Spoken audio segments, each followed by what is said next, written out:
Ready? 1, 2, 3. Patriots, gay triots, they triots, black triots, brown triots, and we support all of these people, and those that don't can Fuck off! That's our form of patriotism. Pumps impersonating an eagle. It used to be cacaw. Right, but then We had a brilliant listener that said, hey, why not change it? Pumps, what's been going on? What have you had it with?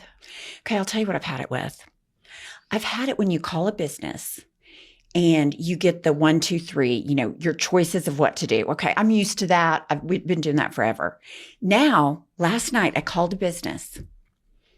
I went through the circle jerk of picking the buttons. I had to talk to AI for 15 minutes.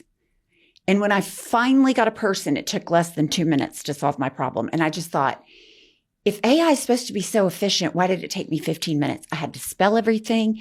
I don't know if it was my accent, but when I call a business that I'm paying this business. I've already paid. I just feel like I should get a person. I think this is going to be occurring a lot. They say that with AI, breaking through right now, that a lot of jobs are going to be eliminated. And just the human contact is going to further, a larger psychological impact of that is like how frustrated you were. So frustrated. And then you finally got to speak to a person, is how detached and disconnected we're all becoming. And all of these technological advances don't bring us together, but further exacerbate the disconnectedness. Absolutely. Like the isolation.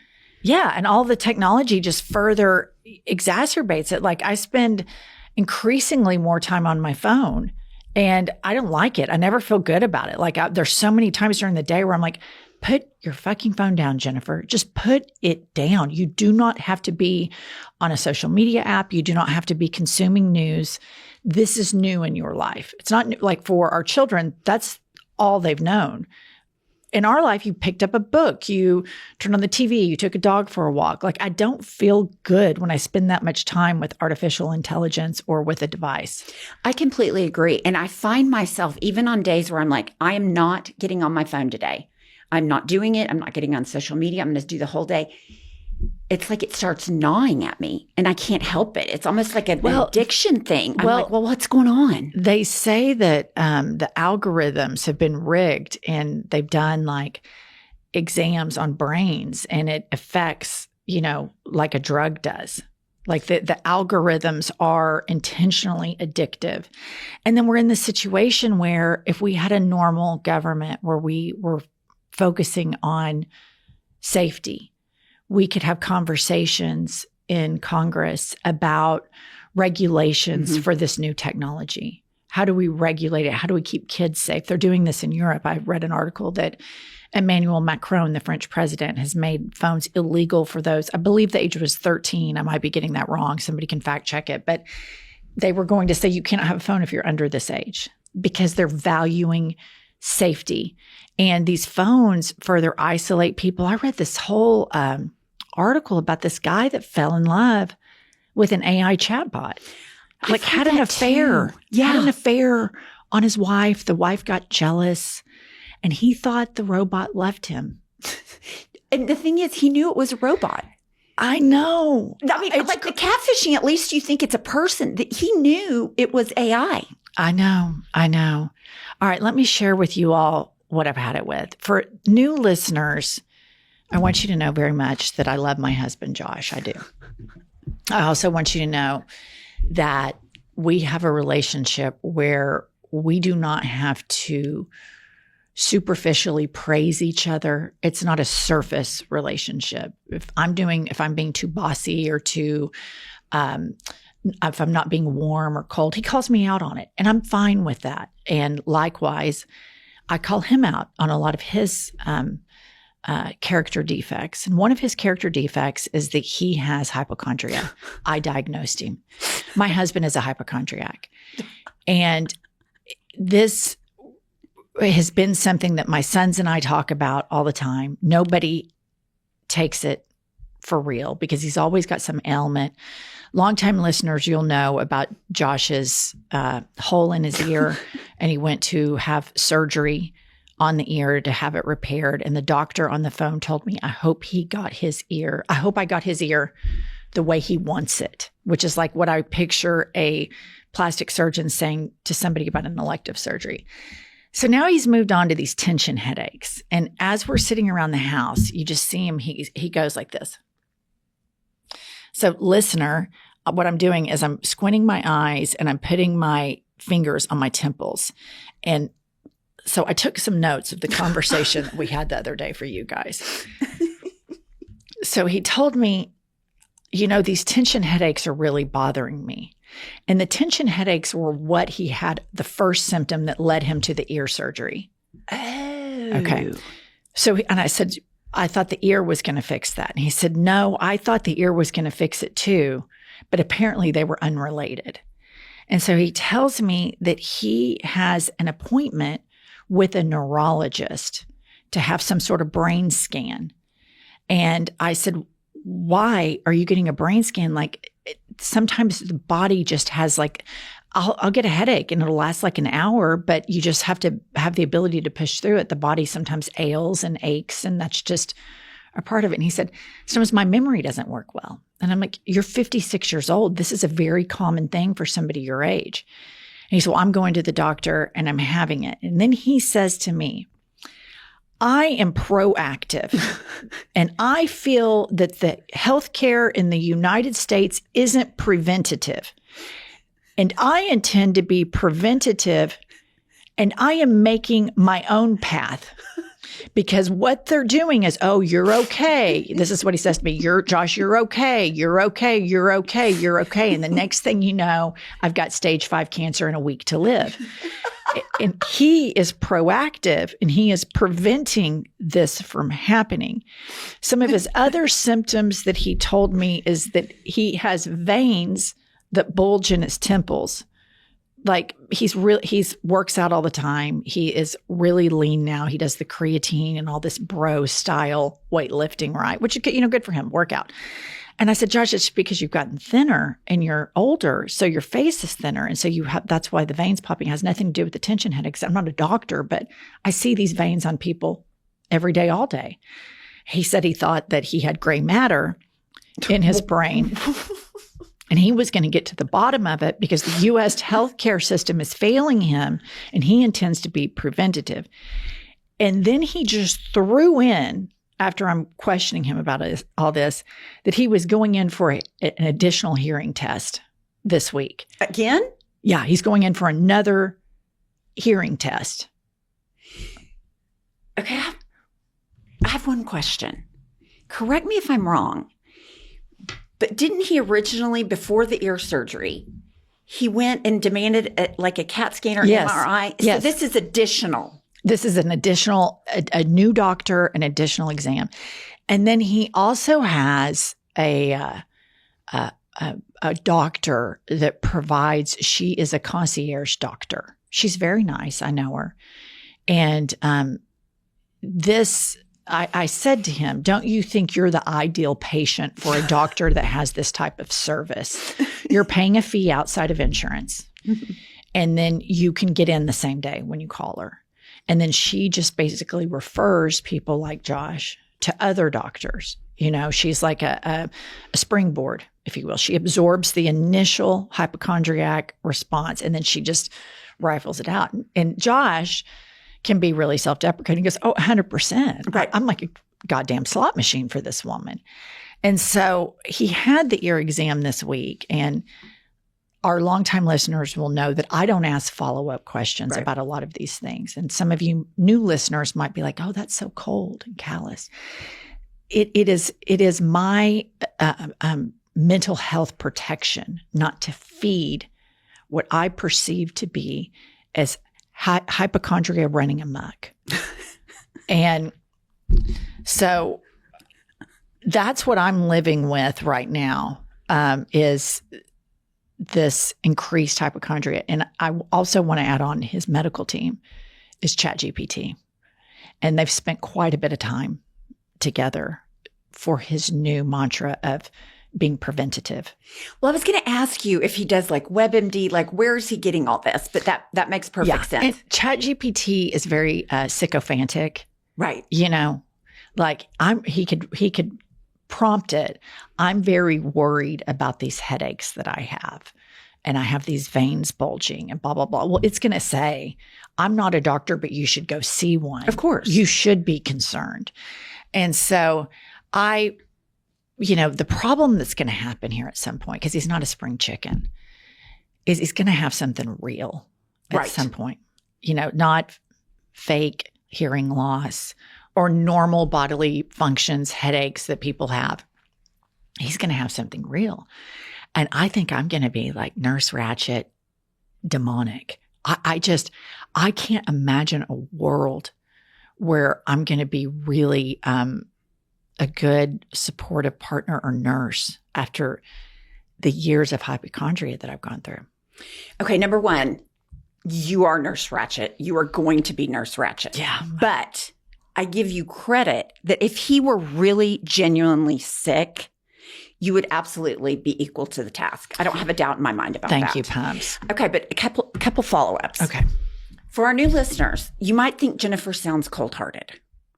But let me tell you, this is a man that stayed home from work because of earwax. So we're not talking about real ailments. But in his defense, you don't go to the doctor unless you're dying. And you are Nurse Ratched. But it's true. It's true. I mean, it's like this yin and yang situation. Right. It really is. But the Josh, we can, as this sounds, as we're having these conversations, we're both dying laughing. Right. Like he's laughing as I say, you think you have gray matter? Did ChatGPT let you in on this? And he's dying laughing about it at the same time. And just a little history for listeners. He is a recovering drug addict. He's been to rehab. He's sober now. And I have a personal theory. And so maybe somebody in the comment section that is a psychiatrist or a doctor or knows about the way the brain functions, that someone in recovery, like he was primed, if something's wrong, take a pill. If something's wrong, take a pill. I don't feel good. That's just his default setting as an addict. And so when something's wrong, like a normal bodily, a stomach ache, a headache, he doesn't have the ability to just power through that because his default setting for so long was self-medication. And so that's why I think he's spot on with the neurologist that the problem lies between the ears. Right. I think we just need to advance it to a psychiatrist. Right. I think we're going to the wrong brain specialist. Maybe probably. if he goes and we have the CAT scan and where there's no gray matter, no dementia, no hearing loss, all of the things that he has built up in his head, we can get to a psychiatrist that tells him you have hypochondria. You are a hypochondriac. And here's the deal. Josh would laugh about it. He would. And I'm just going to say, I'm a sore winner. Oh, okay, let me tell you a couple things about Jennifer Welch. She is one of the most gracious losers you will ever meet. She is kind. She is supportive. Completely, tucks my tail between my legs. Out of 10 on a gracious loser. But there is nobody that is a worse, it's true, terrible winner. Mm-hmm. You just need to mesh the two and just be okay at both, because I would give you 5 stars, no notes, 10 times out of 10 on losing. The smug, horrible way in which you take a victory lap is diabolical. It's awful. It's awful. Let me tell you what I did the other day at pickleball. This is just so fucked up. And I couldn't help myself. So I'm with Liz, Amy, and Trish. And you know these people well. Mm-hmm. Listener, these are really good friends of mine. And we're playing pickleball, having very competitive points. And Liz hits this ball like at an angle in the kitchen. And listener, kitchen means it's like super close to the net. I'm back behind the baseline. I haul ass because I am not going to lose that point. I haul ass. I get the ball and I'm trying to get it behind the person at the net in the corner, behind her partner in the corner. And usually this is something I'm going to botch. I'm going to hit the net or it's going to go out. Those are the 2 options. I hit it up and it curls right in and hits the back line. And I stand there and I look at where it hit and I look over at my friends and then I scream at the top of my lungs in Chicken and Pickle in Oklahoma City, "Vamos!" Like I'm at goddamn Roland Garros. It was ridiculous. It was insufferable. We're not even at the Olympics. These are 4 middle-aged women playing pickleball at Chicken and Pickle in Oklahoma City. And I'm acting like I just won a Grand Slam. It's awful. It's a terrible character defect. Well, Terrible. but one of just very few character defects. Oh, I'm sure too sweet. Okay, but I will say you're also a twat. Yeah. Because we're on the phone the other night and she goes, "Oh my gosh, I have an era update on Josh." And I'm like, "Oh my gosh, tell me. You withheld it for 3 days." Because I wanted to share it with you and the listener at the same time. And I think it's more fun for the listener to hear your initial laugh. Because if I desensitized your laugh 3 days ago, then our listeners enjoy your laugh. I would have been depriving our listeners from your virgin laugh in response to that. I did it for the listener. Okay, but I'm still saying you're a twat. I'm still a twat. You should have just never brought it up. I'm a twat. I'm a sore winner. There's a lot of character defects here. A lot. Bossy. I just spilt water on myself. Thanks for letting us say all right, Mima. All right. Kylie, welcome to I've Had It. I'm Jennifer. I'm Angie, HBIC. B stands for beaver, not bitch. I think you should be the bitchy beaver. The bitchy HBBIC. Mm-hmm. Kylie? Yes.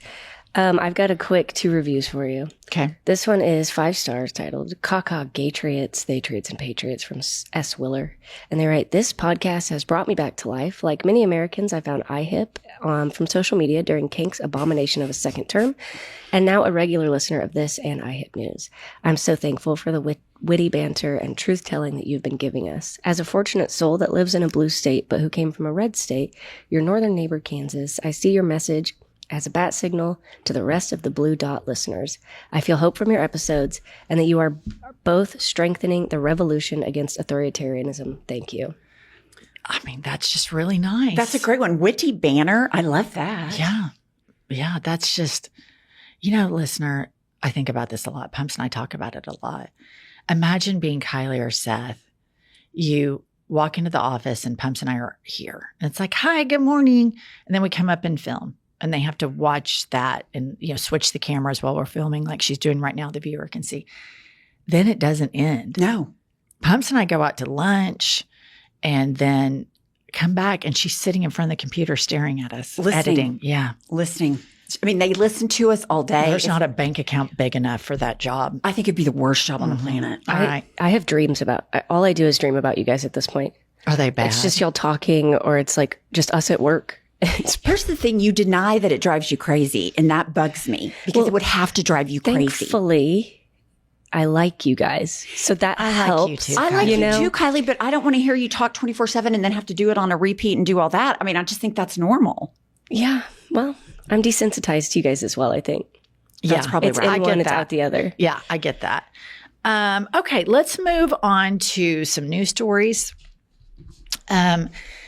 There's been a naughty guinea pig, Pumps. A male guinea pig named Randy broke into a female-only enclosure and impregnated all of them. The incident took place at a pet sanctuary in the UK where staff were stunned by the unexpected population boom. Randy reportedly fathered more than 100 offspring after his late-night adventure, sparking both laughter and disbelief online. While funny on the surface, the story also highlighted how quickly small animals can reproduce under the right circumstances. Randy's escapade left the shelter with a much bigger family than they had planned. And didn't you say when you were younger that you wanted your husband's name to be Randy? Yes, Randy. That's immediately what I thought. Like, that could have been my Randy. My Randy. Talk about, that's a lot of guinea pigs. All right. Speaking of hypochondria. I could see my husband doing something like this. Okay, this is wild. Patient leaves doctor 4-star review despite saving their life. You would totally do. Okay, that's the headline. In the second slide, the 4-star is Dr. Lewis saved my life. And then Dr. Lewis chimes in, honestly, don't know how to earn that 5th star. What does he want? I guarantee you that this person whose life was saved is a hypochondriac. Or do you think they wanted maybe they went in for a nose job because they really needed it, not like a rhinoplasty, and they didn't come out looking like Brad Pitt? He just said, saved my life. Well, you can die from a nosebleed. You can bleed out from a nosebleed. I didn't know that till I was an adult. I'm reading that, though, that's like it was a life-saving emergency, like that this surgery saved the person's life. Yeah. Maybe it is a hypochondriac. I could see Josh getting life-saving heart surgery and being like, I don't love the way they did my heart. Or the scar wasn't great. No, 100% I can see Josh doing that. Yeah. That's why I think the person that wrote it is probably a hypochondriac, because hypochondriacs, like, they doctor shop and they shop for the diagnosis that they want. I told Josh, I said, in all of your files, it's like, we've got a hypochondriac here. And he's like, yeah, probably. Yeah. But he owns it. All right. Today we have a guest that I'm just so happy about. I'm really obsessed with him. I spent a lot of time on TikTok the other day watching him dance and pop out 8 counts to blow the whistle. Dun, dun, dun, dun. He's like a great dancer. I don't know if we can say this, but we always end up, I think when you become middle-aged, you kind of just openly objectify people. And I just want to point out that he's very attractive. Very attractive. I've also noticed. It's nice when you support people and they're also easy on the eyeballs. And I mean that in the most respectable way. Right. Can pop out a great 8 count, easy on the eyeballs, and a fierce fighter for democracy, this man. So let's welcome to I've Had It, combat veteran, former businessman, and Maryland sports fanatic, Governor Wes Moore. Oh my goodness. I'm so happy to be with y'all. Oh my goodness. Did you hear us talking about how hot we thought you were? I didn't. Say it again.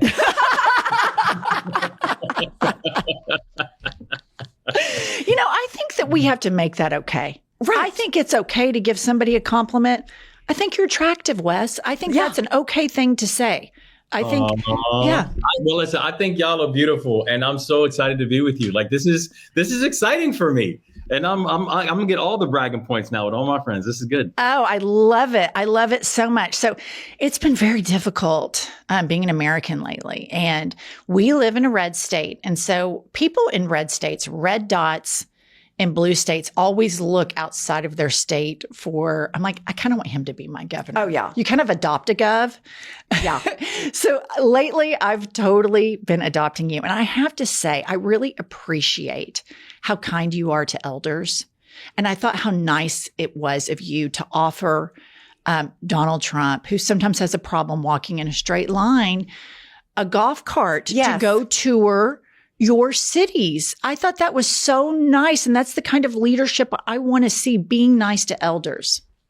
I just want to make sure that he's comfortable, that he has no excuses as to why he can't come through. And, I just found the whole thing so ridiculous when, he was continue to talk about how I'll come to your city, when you clean it up. It's just like, it's literally having a conversation with like Archie Bunker. And so that's why I was like, listen, if you actually cared, if this was actually a serious issue for you, the way it's a serious issue for us, like when I came on board, I said, listen, there is nothing that I won't do to make sure that our communities are more safe, because we had an absolute crime and violence crisis in our state when I first came on board. Baltimore City was averaging almost a homicide a day. Oh, wow. When I became the governor, a homicide a day. And that we had the non-fatal shooting rate had doubled in the state of Maryland under my predecessor, Republican Larry Hogan, and he did nothing to be able to address the issues that were taking place, not just in Baltimore, but the violence that was taking place all across the state. And so when we came on board, we literally said there is no higher priority than I have than to make sure that our children are going to be safe in their neighborhoods and that people can be safe in their communities. And so we made historic investments in local law enforcement, historic investments in technology, historic investments in community violence intervention groups, and making sure that we were the only state, one of the only states that actually helps to fund the U.S. attorney out of state balance sheet. So I can move many of those crimes, those gun crimes, as federal crimes, because they're treated very, very differently than when they're state crimes. So we've been really creative. And then so to hear Donald Trump, continually talk about, clean up your streets and all this kind of stuff without having any idea about how much work has happened, how much momentum has happened in our state. Maryland's had amongst the fastest drops in violent crime anywhere in the United States of America. And we're actually serious about knowing the fact that we have more work to do.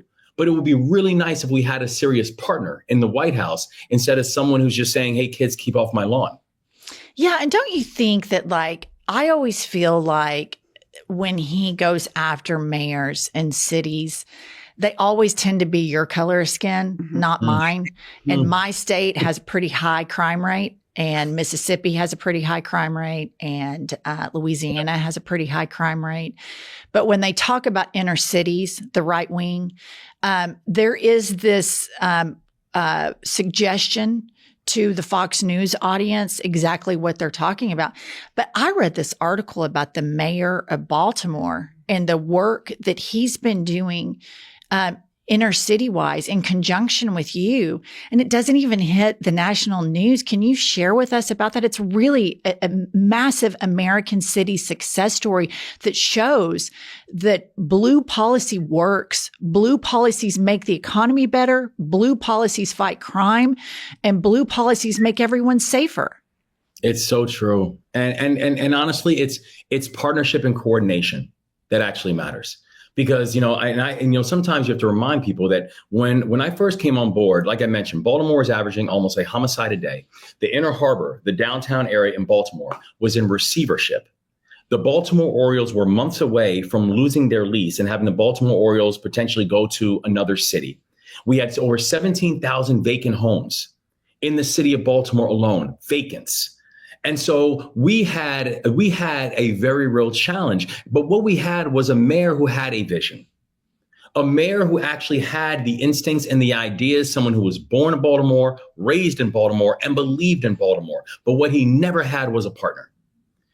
Ask the mayor how many times he met with the former governor. Ask the mayor how many conversations he had in the former governor's office about what is the future of Baltimore, where literally the Republican Larry Hogan literally drew a map of Maryland without Baltimore in it.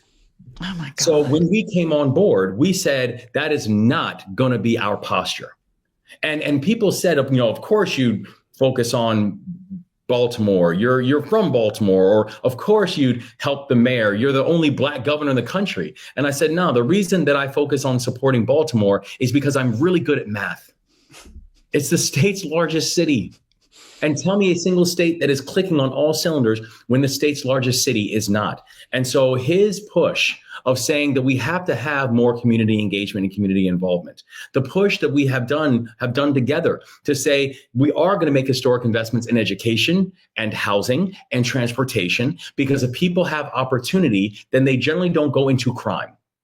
The push that we've had on making sure there's increased accountability, but also increased opportunities for those who are returning back from prison as well, so we can stop this revolving door of recidivism that we continue to see. So I'm very proud to have Brandon Scott, the mayor of Baltimore, as my partner inside the work. I'm very proud that we're working with county executives all across the state of Maryland. And I'm very proud that you're now seeing some of the best results, some of the fastest drops in violent crime and property crime that we're seeing anywhere in America in the state of Maryland. And it's because we've actually chosen to work together.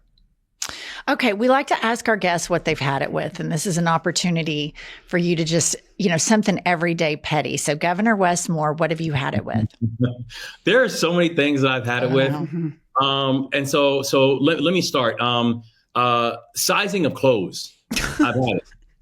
And here's why. Because it's like, listen, I'm a person who, every morning at 6 a.m., I'm up with the midshipmen and I work out with the Naval Academy, every single morning. And so we really get after it, and I really enjoy it. And so I enjoy being out there. I'm a combat veteran, so it's just something that I've just consistently taken, where I wake up early, and one of the first things I'm doing, I'm sweating first thing in the morning, right? But clothes kind of don't work that way for people. It's like it's small, and it's too small, and then it's like large, and then it's just like it's like a trash bag on you. And like I love how like for I just wish that for men's clothes, like we have like a medium. You know what I mean?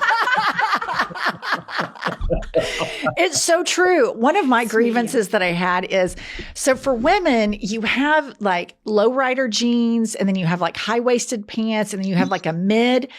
And so you literally have to have 3 different belt sizes. It drives me crazy. Like the belt that I will wear with my lowrider jeans doesn't work with the high-waisted.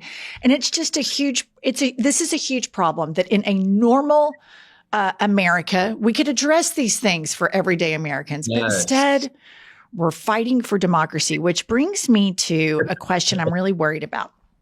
So the midterms and the elections are put on by the states. Yeah. And I'm very worried about Trump because historically, authoritarians, and it's my opinion that he has those ambitions. We've never seen a U.S. president cozy up with dictators the way he does or defend them.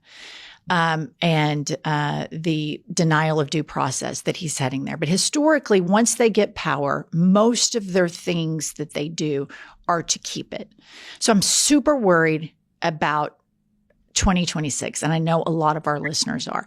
As the governor of a state, how can you ensure that, like, just take Maryland only, that the midterms are on the up and up, that there's been no interference, that from a local all the way up to your Secretary of State, that all of this people have access, can go, and just is there hope? Can we have these elections, Governor? I'm very, very worried about it. And listen, honestly, I'm nervous about it too, because Donald Trump knows he can't win on his policies. Right, that's right. You're not going to win an election. You're not going to win a midterm election saying like, hey, vote for us. We just raised your prices on everything. Right. Vote for us. We just taken you all off healthcare. Yeah, exactly. The policies won't win. Yeah. And so what then do? You change the rules, or then you come up with a different metric that you're then going to do. And so you say things like, well, you know what? We think we should not allow mail-in balloting. So everyone should have to go in knowing then what they're just going to do is to do voter intimidation at the ballot. Or saying that, hey, by the way, these Republican states, have you ever thought about redistricting? Yeah. You thought about changing how many congressional seats that you have? The Democratic states shouldn't do it because that's voter tampering. But the Republican states, you guys should really look because you need fair maps. So it's very intentional. What is happening, what's going on. And that's why I think it stands on all of us for us to be able to say, oh, no, not today, that we are going to protect the integrity of our elections. And it's something that when we first came on board, we have our elections commissions, which are independent. And we did that intentionally because we do not want political interference like what we're seeing from our federal government. Mm-hmm. And the things that they have been able to do, the things we've been able to reinforce in the state of Maryland is making sure that we are protecting our election officials so they are free from intimidation or free from any type of outside interference. That we've not only extended the time period that people have a chance to vote, both the early voting period, and then also on day of election, but also have enhanced mail-in balloting. So people have multiple different means and ways of making sure that your voice can be heard. And I'm very proud that if you look at every election that we have had in the state of Maryland, that these have been free and fair and consistent and safe elections. And it will be like that in 2026 and in 2028 and in 2030 and in 2032. Like, we are committed to making sure that in Maryland, we are going to have free, fair, safe, and safe elections throughout.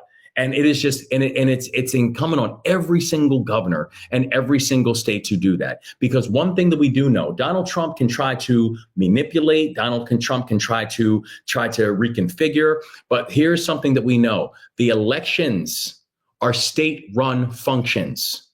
And so the only way that Donald Trump can be successful is if we have states who capitulate. Like Texas. Give in. Exactly. Okay, I have a question for you. What we have noticed this dramatic under this administration. I mean, it's always been present, and I'm talking about racism, but it has been cranked up to a fever pitch. I mean, everything's DEI, everything's coded about, inner Black cities. In your position, you are in a powerful position, but have you noticed a change in your world or maybe with your, friends that friends and family? Because it's gross. Yeah, it is. And listen, I remember when I was first elected in our inauguration day, and I was very intentional about how I wanted the inauguration to go, because not only am I the first Black governor in the history of the state of Maryland, I'm only the third elected African-American governor in the history of the United States of America. And so for our inauguration day, I intentionally wanted to start down at the Annapolis docks, which is not only beautiful, but those docks in downtown Annapolis were one of this country's first and largest slave ports. And we started down there and we did a wreath laying and we said a prayer to the ancestors. And then about hundreds of us then collectively marched from the State House, from the docks up to the State House, where I was then inaugurated as the 63rd governor of the state of Maryland. And what was interesting was that, almost immediately I saw how Fox and them were like, well, he's starting his inauguration with indoctrination. Oh, God. I wish they would shut up. God. Like, guys, this is not indoctrination. It's history. Right. Yeah. It's who we are. And that's the thing. It's like, I am just a big believer that loving your country does not mean lying about it. Agree. That loving your country means that we have a long and in many ways a flawed history in this country. This country is not perfect, and that's okay. But the fact is we had people. And the reason that we've been able to make it through every situation has been because of God's grace and because of heroic leadership. People who were willing to sacrifice and fight so that we could actually get to a better tomorrow. And so when I have people who come up and say, I remember during the tragic bridge collapse of the Key Bridge, where we were working constantly to and turn around when they told us it would take 11 months to clear the federal channel. We got it cleared in 11 weeks. Maryland truly put on a case study on how to respond in these moments of tragedy and crisis. And I remember there were people, online who were like, he's the DEI governor. Mm-hmm. And I remember someone asked me, they're like, do you have an opinion about this person, at Catch Me Outside 54, who was like, that called you the DEI governor. And I said, yeah, I do. And I said, I don't have time for foolishness. I said, I'm trying to make sure that these 6 families are getting the closure that they need. I'm trying to make sure that these thousands of workers who just lost their job can get on the job as fast as possible. I'm trying to make sure that the 13% of our economy that was now just shut down because the Port of Baltimore had been closed, that we can get that up and running as quickly as possible, and that 2/3 of the country can get their goods again. And I said, and I don't have time to deal with the foolishness of these people who are just going to spout ignorance and thinking that somehow that ignorance is going to be remembered. And the fact of the matter, Governor, is they use DEI.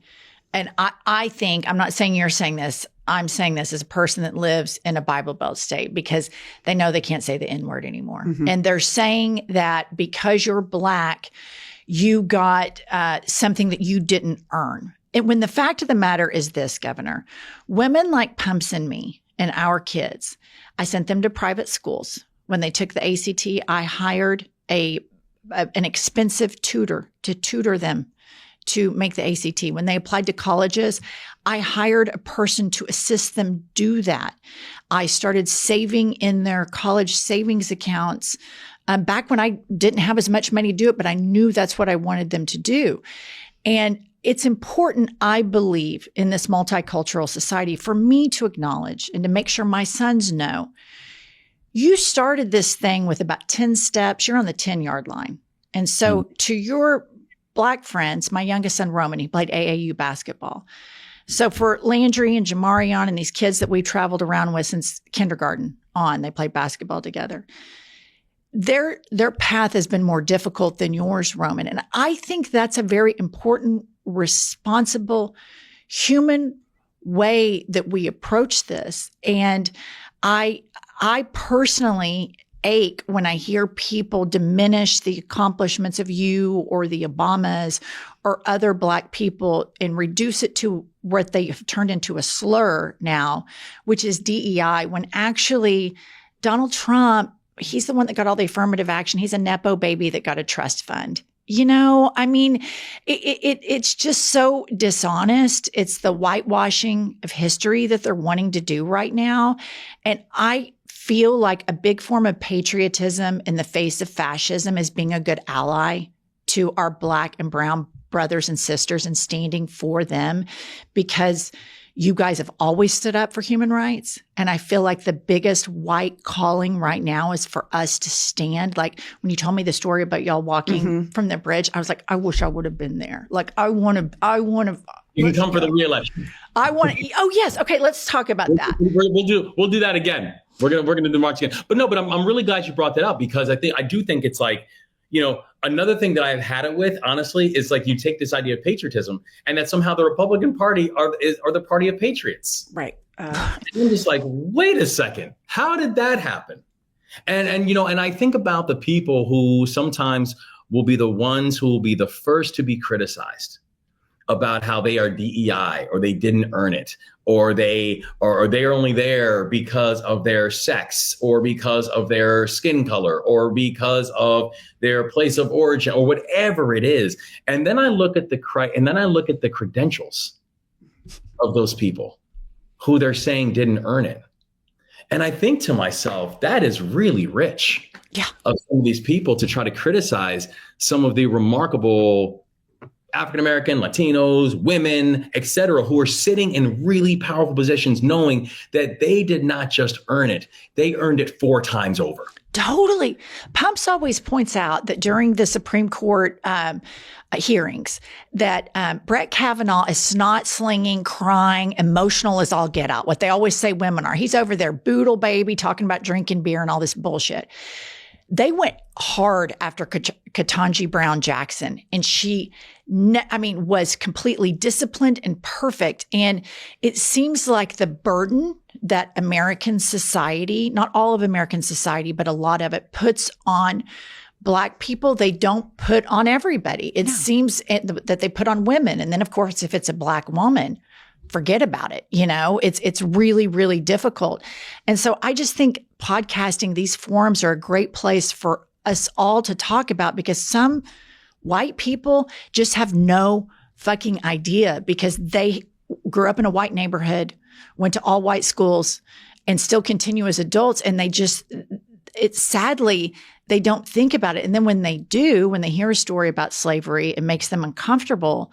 And I feel like this space is a great space for us to talk about this, and a great space for us to let it breathe and have, like a flowing of empathy and understanding and a sense of humanity. Because I feel like right now, politics are very otherizing and dehumanizing. Mm-hmm. And we just saw what happened with Charlie Kirk. And I condemn that with everything in me, because I believe in free speech. I didn't agree with anything that he had to say, hardly. I mean, I didn't listen to him very much, but I disagreed with him. But that whole thing made me sad. It makes me sad to live in a country where somebody is doing their job on a college campus and they get shot. And we had a young Black kid that worked for us that got shot last October. And I still think about it 5-10 times a day. Like I miss him. I think about him. I think about his last moments. And it just is horrific. And the response to this from the right has been that they're at war with people like us, that they want to have a war with us. And I don't want to have a physical war with them. I want to have free and fair elections. I want to have conversations. I want to do the podcasting stuff. I don't want to be a gun nut and go blow shit up. Yeah.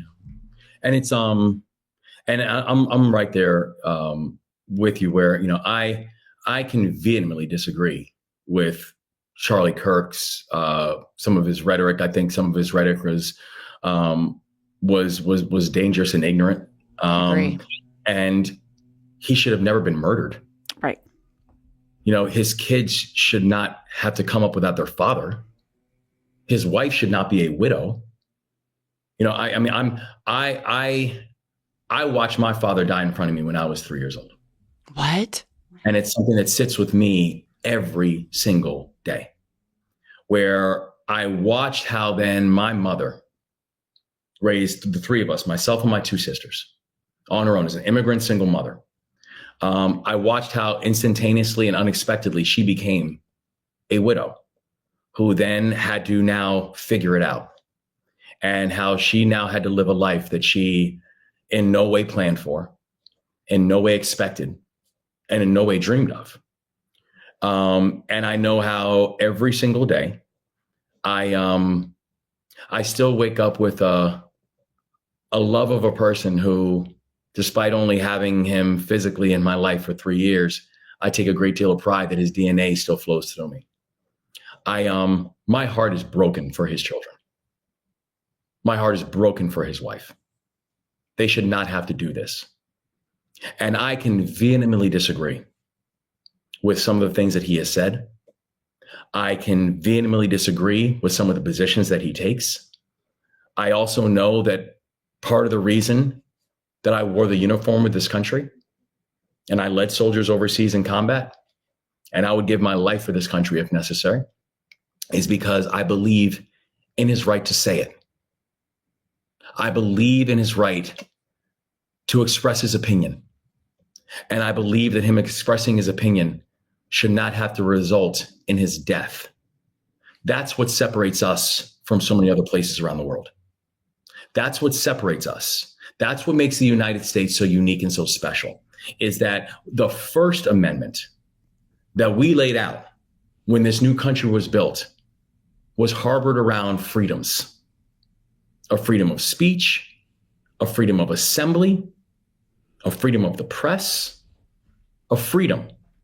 The very first thing that when they were building this country, they thought to protect. And so while I completely disagree with so much of what Charlie Kirk shared and expressed, the world got darker when he was shot. And now the fact that we have his children who are going to grow up with their father being killed all over the internet. Yeah. And so I think it's really important that we do not forget this. Even in our displeasure or disagreements with his policies, that's not the answer. That's not how we're going to win. And I think it's important that we always point out that, for me, at least on the left, my disagreement with you and my reaction to a lot of the things he said that disgusted me, truly disgusted me, things about Black pilots, about wanting to stone gay people, that hurt me. And I want to stand with those marginalized people. But I never, ever think that I want the person that says that publicly executed.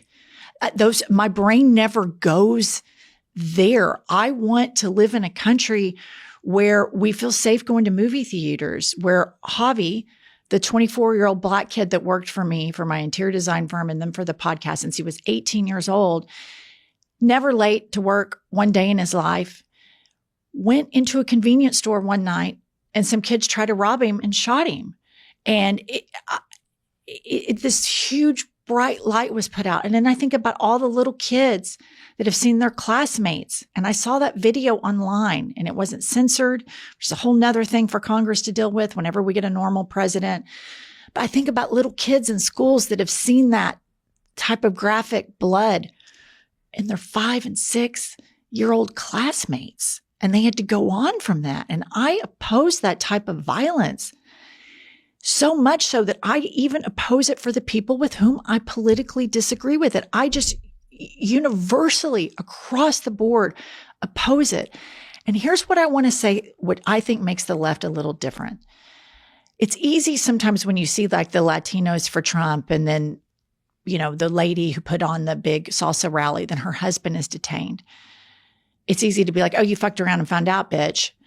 At the end of the day, when I put my head on the pillow at night, I feel bad for that guy. Right. That's detained by ICE. I don't get off on seeing these people suffer. I just don't have that in me. And that's what makes me progressive. Even the people who voted against their own interest, at the end of the day, I'm like, God damn it, you stupid idiot. Why did you do that to yourself? I don't want to see you suffer and separated from your family.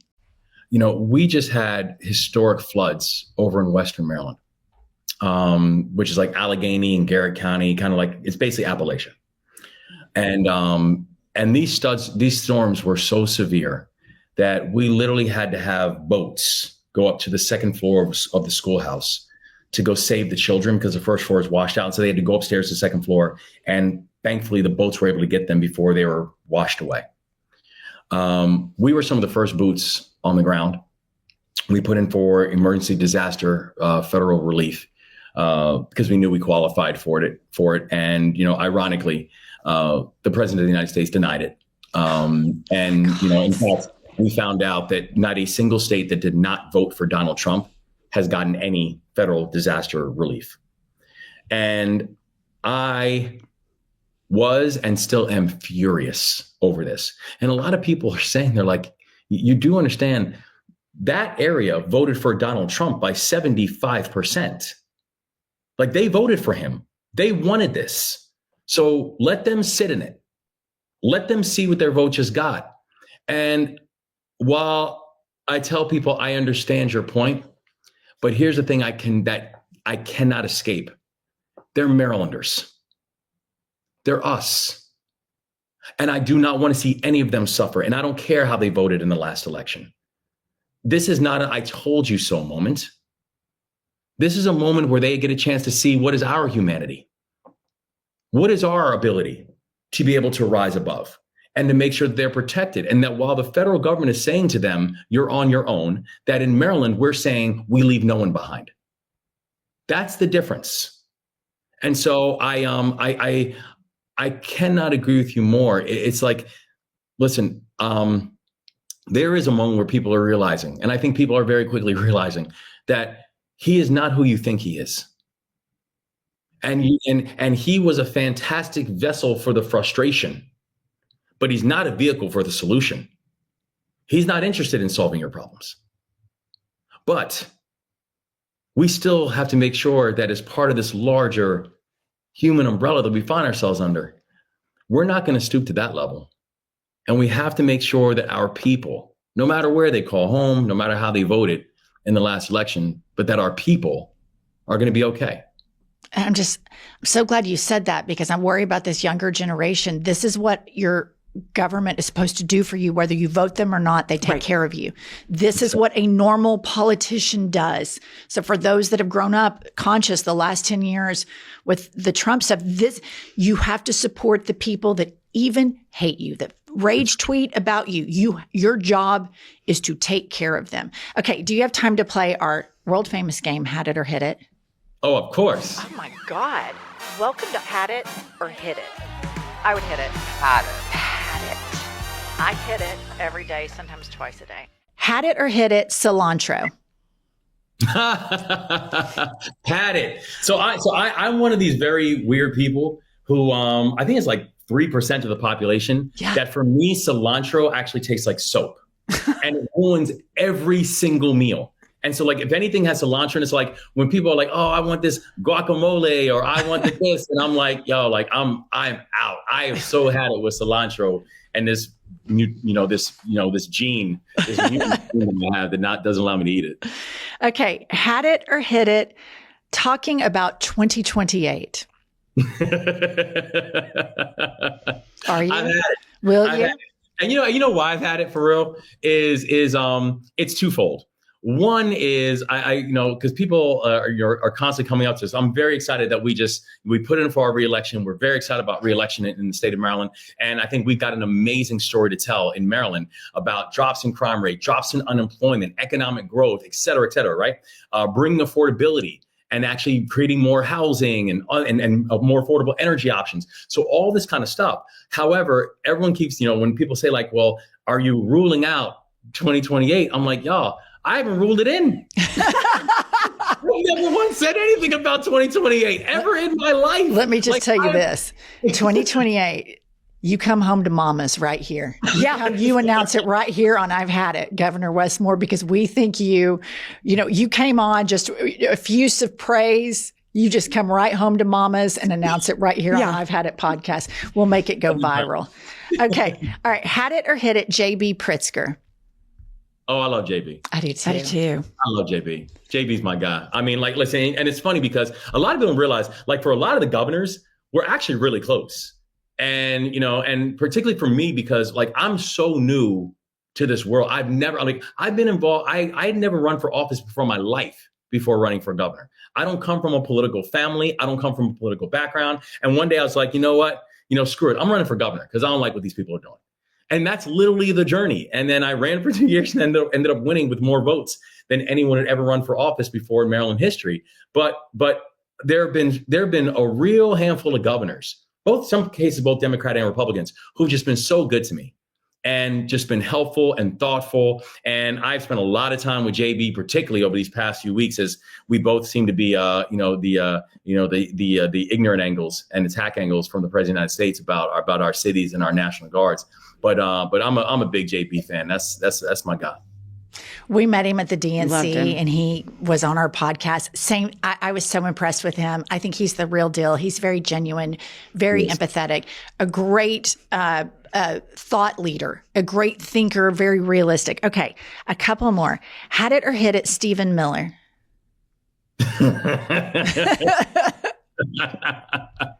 No, I've had it with him, man. I've had it with him. He freaks me out. Yes. Governor, he freaks me out.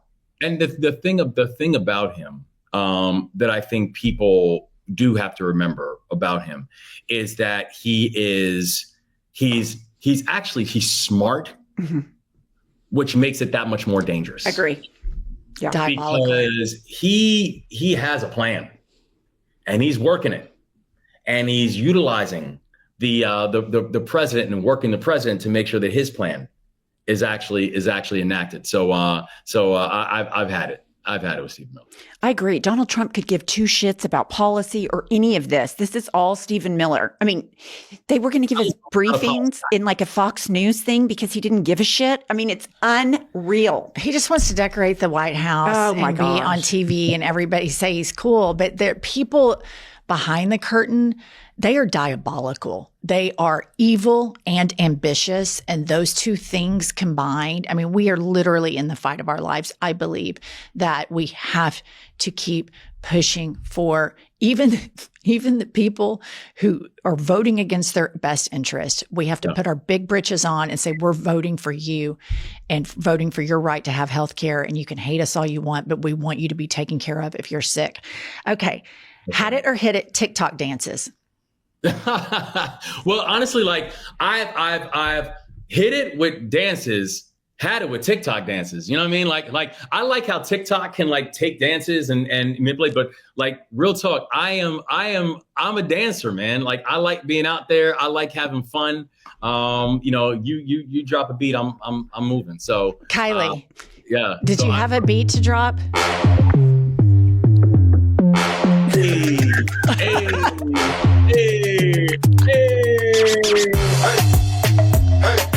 I love it. With YouTube, we had to find something that we could play. See, I love this. This is so cute. That smile is just great. Governor Westmore, I mean, you make a red state gal want to move to Maryland. That's right. I mean, seriously, you are such a joy. You are so smart. You are such a fierce protector of your people, of your state. I think you are a star in the Democratic Party. You know where to come when the 2028 thing goes down. We'll do it. We'll do it in person, and we will do a TikTok dance. We will just get all turned up. I love it. Y'all come through to Maryland. I'm telling you, this re-election, this is going to be something. We're going to send a message. Okay. We will definitely come. We would love that. It's so lovely to meet you. We love your work. And thank you for everything you're doing for our country. God bless y'all. Thank you so much, for real. Thank you. Bye. Bye. I'm in love. Oh my gosh. It took me like 10 minutes to catch up after he started talking about every morning at 6 a.m. he goes and works out. Like my mind, it took me 10 minutes to focus on. You guys, we've got to get Pump Slade. Yeah. I mean, I was just like, can you imagine how cute he is in workout clothes? That's the whole time I'm thinking that. I was like, oh, yeah. No, he's adorable. He's smart. He's kind-hearted and like empathetic. Combat veteran. I mean, it's just what a good person, and how proud he is of the changes and the impact that they've made, truly lowering crime rate and making Baltimore safer, and the empathy he has for that part of his state that is total MAGA dump truck, and Trump won't give them their federal money, and he's so mad about it. And that's what leadership is supposed to do. They're supposed to be better than we are. Right. Like sometimes I can find myself in, well, you voted, you need to sit in it. That's what a layman says. That's a very pedestrian thought. But leaders have to rise above and say, I don't care if they voted for me or not. I'm responsible for their well-being and for getting them this federal assistance. Absolutely. Especially when you think about, because he is Black and the racism is just so blatant. You know, our DEI governor, and then Trump fucks him over. And this is the guy that saves him. I'm hopeful that would change somebody's mind and think, you know what? He helped me. Trump abandoned me, but I'm not that optimistic. I don't, because the right wing will just spin it and Trump would just say, I'm only giving it because I found out that these counties, voted for me. And there's just a larger problem that we all have to deal with, this misinformation and propaganda and people consuming it and believing it because it confirms some default setting that they have in them of racism. We see a lot in our red state, of exceptionalism. And then you have the whole entire right wing branding empathy as a toxic trait. Right. Yeah. Which is just going to make everything worse. AI and these right wingers are just making everything worse. Ready? 1, 2, 3. Patriots, gay triots, they triots, Black triots, and brown triots. And the people who like to marginalize them can do what, Pumps? Fuck off! All right. Welcome to America's top DEI podcast. Pumps, what have you had it with? Okay, what I've had it with is myself. And here's why. I have a habit of putting things in a certain place. And when I put things there, I think, I'm going to put this there so I won't forget where it is. And then I can't remember where that place is. That just happened to me. I took my gloves and my hat to Maine. And then yesterday it was freezing. So I was going to get my glove and my hat. I have searched my entire house. I cannot find them. And I remember specifically saying to myself, I'm going to put this here so I'll know exactly where it is next time. And I have a habit of doing that, and I'm sick of it. I'm so sick of myself for doing stupid shit like that and not just putting stuff where I know where to find it. I do that all the time, constantly. I think, okay, I'm going to be so sly and put this here or there. On the flip side of that, sometimes you find something that you're like, oh, I'm going to need this in a couple of days. And you find it in one of your little hiding spots. But I do that shit all the time. And I think it is a universal thing that we all think in that short-term moment that our short-term memory is going to prevail, and it doesn't. No, it doesn't. And you know what else? I'm trying to decide if I have Alzheimer's or not, or dementia. And this doesn't help my cause. I ask Kylie at least 3 times a week, do you think that means I have Alzheimer's? Because I feel like I'm slipping. Yeah. All right. Well, let me tell you what I've had it with. I've had it with this component of air travel where you're waiting to get on the plane for quite some time, and the plane is at the gate. Okay. And it's delayed. Like, we're going to delay boarding by this amount of time. We're going to delay boarding a little bit longer.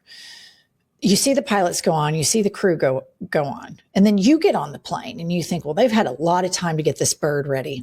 This bird should be ready to fly. And then you get on and you notice, like, well, they closed the door a while ago. We're just still sitting here. And then the door opens again. And then the pilot comes on and says, yeah, we were getting ready to push and we noticed some lights weren't functioning properly. So we've got to do a maintenance thing and we're waiting on the paperwork and on maintenance. My point about this is why are we not checking the planes prior to boarding the passengers? Why do we have to go through the lies that you act like our plane is going to take off, that bird is going to fly in the air, only to get in on that bird? And most recently, this happened to me, and then I got kicked off of the bird. I waited 12 hours to get on that thing because of Trump's shutdown. And then we get on it, and the pilots were on it multiple hours before we were. I saw them. I was looking through, and I could see the cockpit, and I could see the pilots in there, and they were hem-hawing and having a good time. And then we get on, and they're like, yeah, we were about to start up, and we noticed these lights were malfunctioning, so we've got maintenance in here working on them. Maintenance takes a while, then the paperwork takes a while, and then guess what happened? The pilots timed out, and we got kicked off the bird. Yeah. What? And so my thing is this. I don't want to beat up on pilots or anybody that works at an airport or flight attendants or TSA or any of that, because I know that that is a difficult place to work. I know that people are at their worst in those positions. Mm-hmm. My question is this a pilot thing, or is this the airlines that wait to do checks until the bird is loaded? Because in my opinion, they need to do a policy shift to where these maintenance checks happen before we load the bird. Because it's happened to me multiple times. I've been kicked off of a plane multiple times because of some sort of maintenance issue that should have been vetted prior to loading. Right. And I am going to blame the airlines for this and not the pilots. Here's why. Because the airlines fuck everybody over as frequently as they can. And now they've colluded with Kanks to reverse a Biden era policy that would mandate a refund should the airline dick you over and cancel your flight or cause you to be late, blah, blah. Biden said, you get a full refund. Pete Buttigieg, full refund. Kanks comes in and immediately bends, does what the corporations want. Yeah. And these are the corporations that have always gotten bailouts every time they've mismanaged things. So I think this is a airline corporate policy that needs to be changed. And I've completely had it. The maintenance checks need to happen prior. I completely agree. I feel like a lot of stuff with airlines, the efficiency is backwards. Like everything they do could be more efficient if they just switched the policy entirely. Like get the pilots on, get the flight attendants on. Let's go through the maintenance checks. Let's load the passengers from the back so there's not a big backlog. Another thing, when they tell you when you're sitting there, like you sat in the airport 12 hours on Sunday, why don't they just say, we're going to cancel your flight? We can't do it. We're not going to be able to do it. Like, we're just canceling it. Instead, they just push it out 10 minutes, 15 minutes, an hour. I'm confident they knew like 6 hours in, this deal's not happening. So I just feel like there's a lot of inefficiency in an airline. I don't think they knew. I think that this is a group of people that cannot come to a logical conclusion. If they can't figure out we need to check the plane, that it works prior to boarding the plane, I don't have an expectation that they can play the tape through.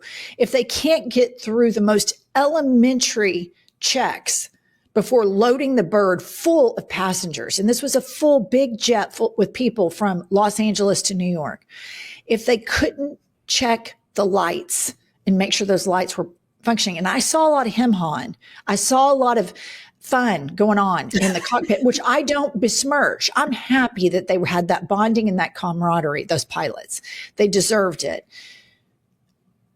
But why are we checking right before pushback? Why didn't we have all of that done beforehand? Why didn't we have the maintenance check going through so that then the pilots wouldn't have timed out? And I just think that we sometimes have a lot of incompetent people running things, primarily the federal government, but I'm going to go ahead and trickle this down to airlines that have the inability to play the tape through. Like, what would be more efficient here? What makes more sense? And instead, you've got a bunch of emails that could have been phone calls policy books that make no sense. I remember there was a flight at one point that didn't have, that I was on, and I can't remember if you were on this with me. It didn't have the like emergency landing manual on the plane. The flight attendant on the iPad? Yeah. So remember they went down and printed it on It was over paper, 1,000 pages. and we had to sit on the plane while they printed 1,000 pages. You were with me, right? Yeah. So my thing is on this, why didn't we check that before we put the passengers on the bird?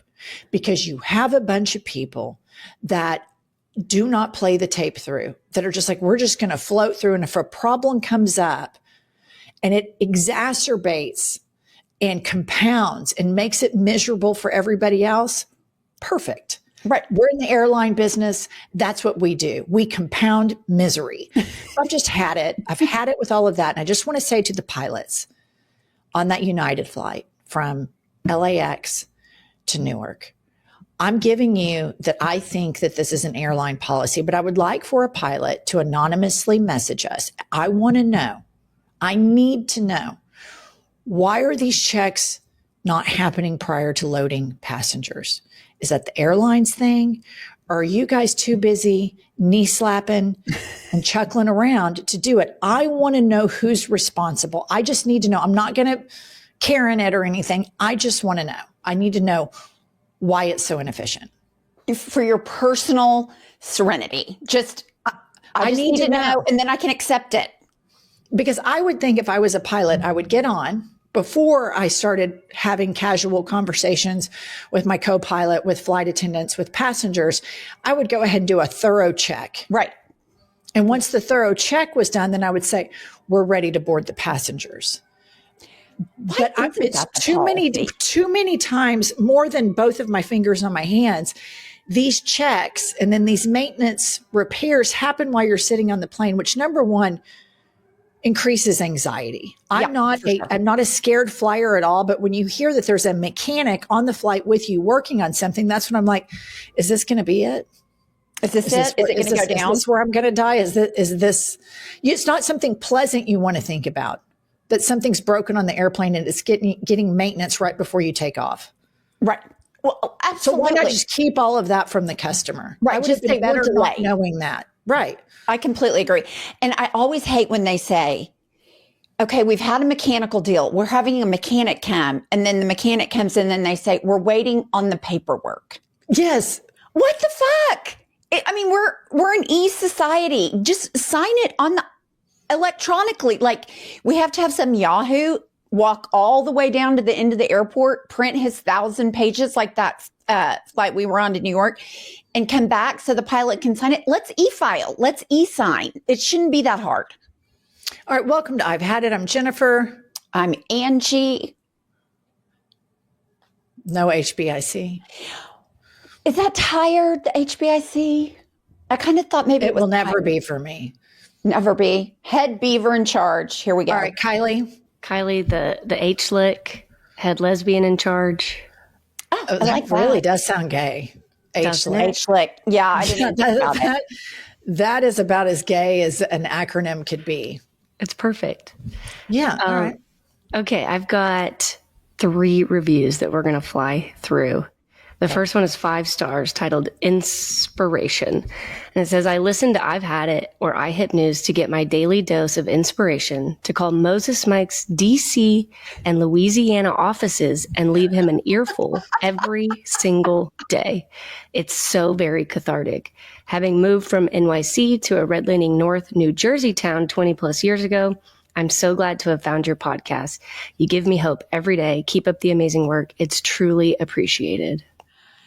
Wow.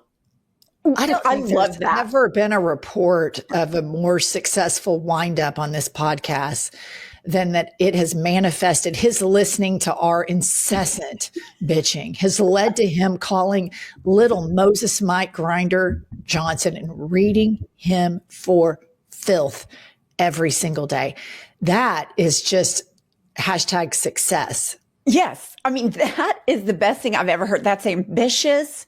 It's organized. It's determined. It's hustle. It's everything I like in a person right there. Okay, now we've got a 1-star titled Insufferable White Women. And Senor Wonderful writes, these women are haggard. They don't provide any insight to anything except how insufferable they are. That's a fair point. It's a fair point. I feel haggard. I do. And I mean, the inside is questionable, insufferable, spot on. Yeah. I really cannot, I'm not offended by that. I think I resemble that 1-star remark. So, Can't win them all. No. Okay. The last one is 5 stars. And Daisy writes, they tell it like it is. God forbid women are angry. These 1-star reviews are hilarious. And I think these 2 women will change the trajectory of politics in the coming years. That is so nice. Kylie, we've been getting a lot of 1-star reviews. We've been getting a ton of 1-star reviews. Really? MAGA, has really locked in on us, and it shows. Yeah. So is this after the Fox News covered when they claimed that I wanted to kill conservatives? Yes, it is. That's exactly when it started. That was the tipping point. I also think how hilarious it is that they can actually say that, because it'll filter over to my personal page, that they think that I want to kill them and or want them dead. And they're so triggered and so easily scared that they believe that to be true. Yeah. Well, and it also feeds their narrative that they're the victims and everybody else is out to get them, and how violent the Democrat Party is. I do have to say, Emily sent me a TikTok. She sent it to Jennifer too. And it was a TikTok. Emily is her daughter. Oh, I'm sorry. Emily, my daughter. And it said, the TikTok caption was, she should be the voice of the Democratic Party. And I just want to say, I'm putting my vote for that, Jennifer. I think you should be the voice of the Democratic Party. And I kind of think you already are. So keep it going, girl. Thank you, Pumpers. I think that's a stretch. I do think we need more voices like ours in the Democratic Party, holding the cowardice, spineless, corporate beholden pussies in the Democratic Party to count. And we need to make sure they are primaried, because this is such a dangerous time for so many marginalized people. Mm-hmm. And the Democrats that play this pick me politics, I'm a centrist, I've had it. Shut the fuck up. Yeah. Okay, I've got some news stories for you today. Okay. This one hit home for me because I have been in wedding season, bachelorette season, everything, and it cost me an arm and a leg. So this one says, a New York couple charged their wedding guests $333 each in an effort to save money. Only 60 out of 350 guests came. Here's what amazes me about this. In a time where marriage is pretty unpopular and doesn't have a great success rate, the insanity surrounding the pageantry of weddings is the worst it's ever been. It's almost like it is like they're going to make sure, these brides and these grooms that do this, that they're going to put the nail in the coffin, and they're going to make sure that weddings and marriage are so wholly unattractive and off-putting by the social media grandstanding of it. And then poor Kylie, this is something that's going on for our listeners that are in their 20s, 30s. This is something that's going on that's a huge problem. So when you're in your late 20s, early 30s, in Oklahoma, people get married in their early 20s. So I should say early 20s. Right. You don't have as much money as you're going to later in life. And so these weddings are so narcissistic and so over the top that the bride and groom have a bachelor party that if you're invited to, you have to pay your way to. The wedding, which is destination, you have to pay your way to. All this shit, showers. So Kylie, all of her extra money, she's spending now to watch these friends get married. And you have to buy your own dress, pay for an airfare, all this shit. And I guarantee you, Kylie, the last 2 big weddings I went to in the last 5 years, both couples are already divorced, both well into 6-figure weddings. They're both already divorced. I guarantee you some of these weddings you're going to within 5 years, crickets, divorced, over. And then guess what you have? A bad memory. Yep. Okay, Jennifer, I don't even know if you're aware of this. So I had this confirmed to me by my daughter, Emily, and then Kylie actually showed me the proof. Did you know that brides, when they have these bachelorette party destinations where you have to pay to travel, they send you an invitation with a color-coded dress code. So they give you certain shades that you wear on certain days. Like morning 1, we're going to wear green and light blue. For lunch on day 2, we're going to wear pink and white. Dinner on day 3, we're going to wear sunset colors. Like, I thought this was total bullshit. My daughter was telling me about it. I was like, that's fucking crazy. So I'm talking to Kylie about it. I'm like, have you heard this during all these weddings? She actually shows me an invitation that somebody printed out that had the color coding on the different days. That is happening. As I can confirm, each day had a sunset color theme, a sunrise color theme, and then also like the textures you could wear, the fabrics that go along with it. So like glitter. Were you invited to this, Kylie? Did you receive this?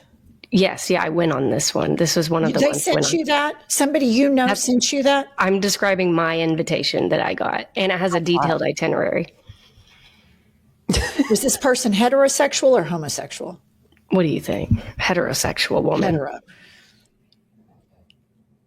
I'm just going to tell you that this makes me never, ever want to have anything to do with a wedding again, just for spite of these bad actors. Like, I want to boycott the whole thing. Like, I want to have a really kind couple come to me and say, hey, we're getting married in the courthouse and we're not going to spend much money and you can wear whatever you want. And it doesn't matter if you're late or blah, blah, blah. We just love to see you. I want to say, you've done nothing wrong, but on principle and for spite, I have boycotted weddings across the board because of some bad actors that people are not calling out. And the buck stops with me. I'm not going to enable this. I'm not going to be codependent. And even though you are not a grandstander, even though that you are not a narcissist, even though you may actually have married your soulmate and you don't want a bunch of attention, you might not even do an Instagram post about it. I am so fucking pissed off by proxy that some dumb bitch sent Kylie a color-coded invitation. Yeah. And didn't feel shame or embarrassment, or that person needs to be ridiculed. I just want to say, do not cut this out. Do not edit this out, Kylie. I hope that this dumb bitch listens to this podcast. You should be ashamed of yourself. The clock is ticking because there's no fucking way your marriage is going to happen, because already it's far more performative than it is authentic. And I dislike you because I know that Kylie probably doesn't. So I'm going to dislike you for me, Pumps, and you and our listener, because I know our listeners' blood is boiling, because that is the most narcissistic American bullshit. Is this person MAGA? Are they MAGA, Kylie? No, but their God family damn it. is. They're from Texas, you know. Here's I the was born thing. in Texas. It's happening everywhere. Like, if you look at a bachelorette party photo, because my daughter was showing me on Instagram, all of the photos of people she knows that are getting married and having bachelorette parties, they're color coded in these photos. They are doing it for Instagram. It is 100% a production for social media. And I'm with you. Had it. I need to go back to the psychology of this person that Kylie knows. Okay. We're going to single that person out. Family's MAGA. Yes. The family's MAGA. Yeah, I believe so. And this individual is not. No. Are you sure about that? Yeah. 100%. Now down the road, now that they're married, you know, some women kind of transfer to the other side. You think she'll be a lesbian? No, I mean transfer to the MAGA side. The opposite. Because you know what happens that way too. I've never seen so many midlife lesbians in my life. It's unbelievable. I just read an article about it yesterday on the plane when I finally got back on a plane. Well, I'll just tell you, I think this is a disgrace. I think that is so humiliating that you would not feel any shame, embarrassment. And I think it is a telltale sign that this marriage is going to end in divorce spectacularly because it's already so performative by nature. And I'm living proof that happens. Before Instagram, I'm living proof. Share with the listener how many bridesmaids you had. Well, now it seems paltry in comparison to the 21, 22. How many did you have? In 1997, I had 9 bridesmaids, 2 candlelighters, which I didn't even want a candlelighter. My mom was behind my back and did that. And then I had 2 guest book attendants for a grand total of like 16 people in the wedding, 500 guests, band, the whole 9, walking down the aisle. Like I'm walking down the aisle with my dad. I'm looking at the full pews and I'm thinking, this could go either way. That's going through my head. Like this, it's probably a mistake. As it's happening in real time. Yeah. And we all know what happened. Spectacular disaster. Yeah. You gave it your all, Pumps. I sure did. You really did. You really did. I was there for the last 10 years of that. You tried maybe 15 years. You tried really, really hard. Too hard. Accepted a lot of things that were unacceptable. Unacceptable. Which you can read all about in her juicy tell-all. Life is a lazy soup of shit sandwiches, available everywhere you buy a book and audio, and the link is below in the show notes. All right, Kylie, do we have time for one more news story before we welcome our guest? Yes, we'll do one more. This one is over 60% of young drivers feel extreme fear and anxiety at the gas station. And it says more than 60% of young drivers report feeling extreme anxiety, according to a recent survey. Rising fuel prices, unfamiliarity with pumps, and fear of being judged or watched are all cited as top stressors. Huh. Well, unfamiliarity with pumps. I think maybe you could remember when we used to have gas station attendants Full time, like full service. Yeah. That was all right, here's the thing. Here's my problem with all of this. Number one, who thought to do this study? And right. The idea that you're even doing this study, being codependent, and creating a culture where you're even creating the question to somebody, do you feel anxiety at the gas station? And then the person is, persuasive to the power of suggestion. I think, well, you know what? I am. I think, well, boy, that could blow up. Nervous. That nozzle has a lot of germs on it, blah, blah, blah. Okay. I think a lot of things are true. I think a lot of people are pussies. Yeah. But I also think that these are just things that shouldn't be polled. I agree. I think even sending it out into the universe that it's possible that you have some sort of phobia about the gas station. Look, pumping gas is not pleasant. Now, I will admit, right when it starts going through that initial of gasoline, I kind of do like that smell. I do like the smell of gasoline. Yeah. Not sustained, but that initial kind of hit. Yeah, I do. And then when you have a full tank, it's satisfying. It's not going to last very long. But I think that's a stupid poll. And I think a lot of people are pussies. I do too. And here's the deal. For anybody out there that has concern about being judged at the gas station, I have driven my new car for about 20 months. And I still pull up to the wrong side to put my gas in it. And I have to go up and I have to reverse. I have to do all that every time I fill my car with gas. I feel zero judgment. I feel zero shame. I'm just like, oh, I pulled up to the wrong side again. So just fucking get over it. Who cares? That's what I say. That's right. All right, let's welcome our guest. He is a big-time mayor of a big-time city. Of course, we're talking about war-torn Chicago. War-torn Chicago. It's Mayor Brandon Johnson. He is a former public school social studies teacher. Which I love. God, I always love my social studies teacher. Always. A union organizer in Chicago, which I think the propaganda campaign against unions by the Republican Party and the Republicans that take part in that is one of the most disgraceful organizing groups of propaganda I've ever seen. So good on him for being a union organizer. And he's the current mayor of Chicago. Mayor Johnson is a progressive, which I love that, who has recently made headlines and gone viral for his strong opposition to the Trump administration, particularly with ICE activity that has been going on in Chicago over the past 2 months. Let's give a warm welcome I've Had It welcome, listener. We expect you to clap both of your hands for Mayor Brandon Johnson. Listener, let's welcome to I've Had It, Mayor Brandon Johnson. Mayor, how are you today? I'm doing wonderful. Thank you for asking, and happy Veterans Day to all of our brave women and men who have served this country throughout its history. And you are the mayor of Chicago, or as the president likes to call it, war-torn Chicago.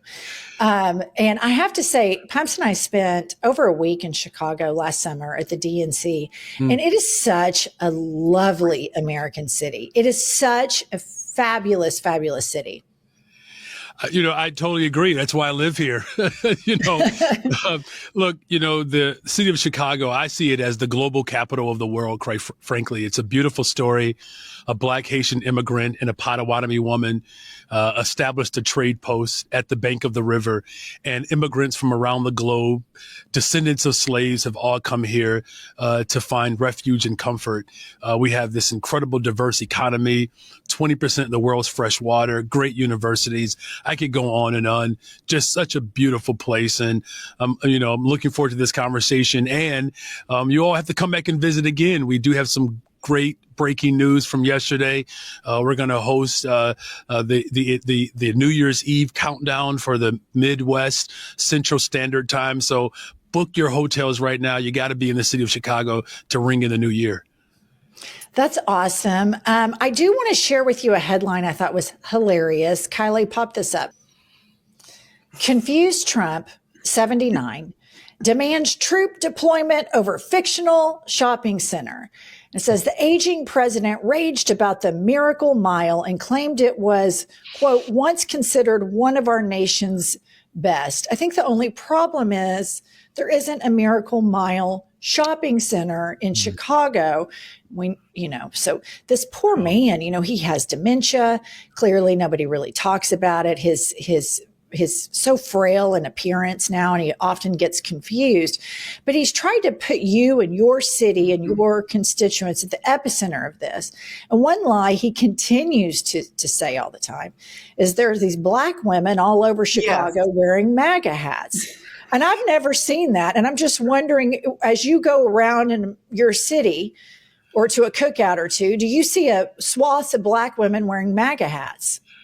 No, perhaps they're on this Miracle Mile fantasy block that he, was referencing. So maybe we have to do that. I'm going to have my administration fully investigate where this Miracle Mile is, and perhaps he can, we'll find a bunch of Black women just rolling around in MAGA gear. That sounds like a nightmare, by the way.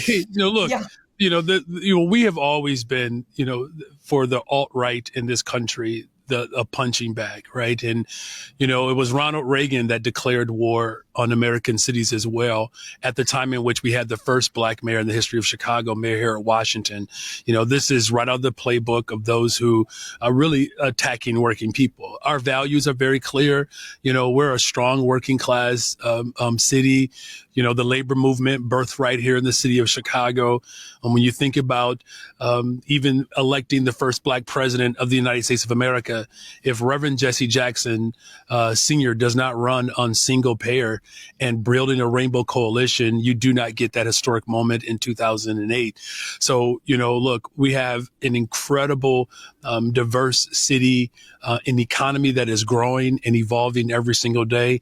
And being a part of the labor movement as a public school teacher, raised in a household with 9 siblings in 1 bathroom, it is truly the honor and joy of my life to be able to represent what I call the greatest city in the world. I was going to ask you, when this whole thing about sending troops to American cities, it was not lost on me that the cities chosen by the administration had Black mayors and a Black population center. Can you talk about that, how that felt as a leader for your community? And because Chicago is so diverse, do you believe that you were chosen and your city was chosen for that reason?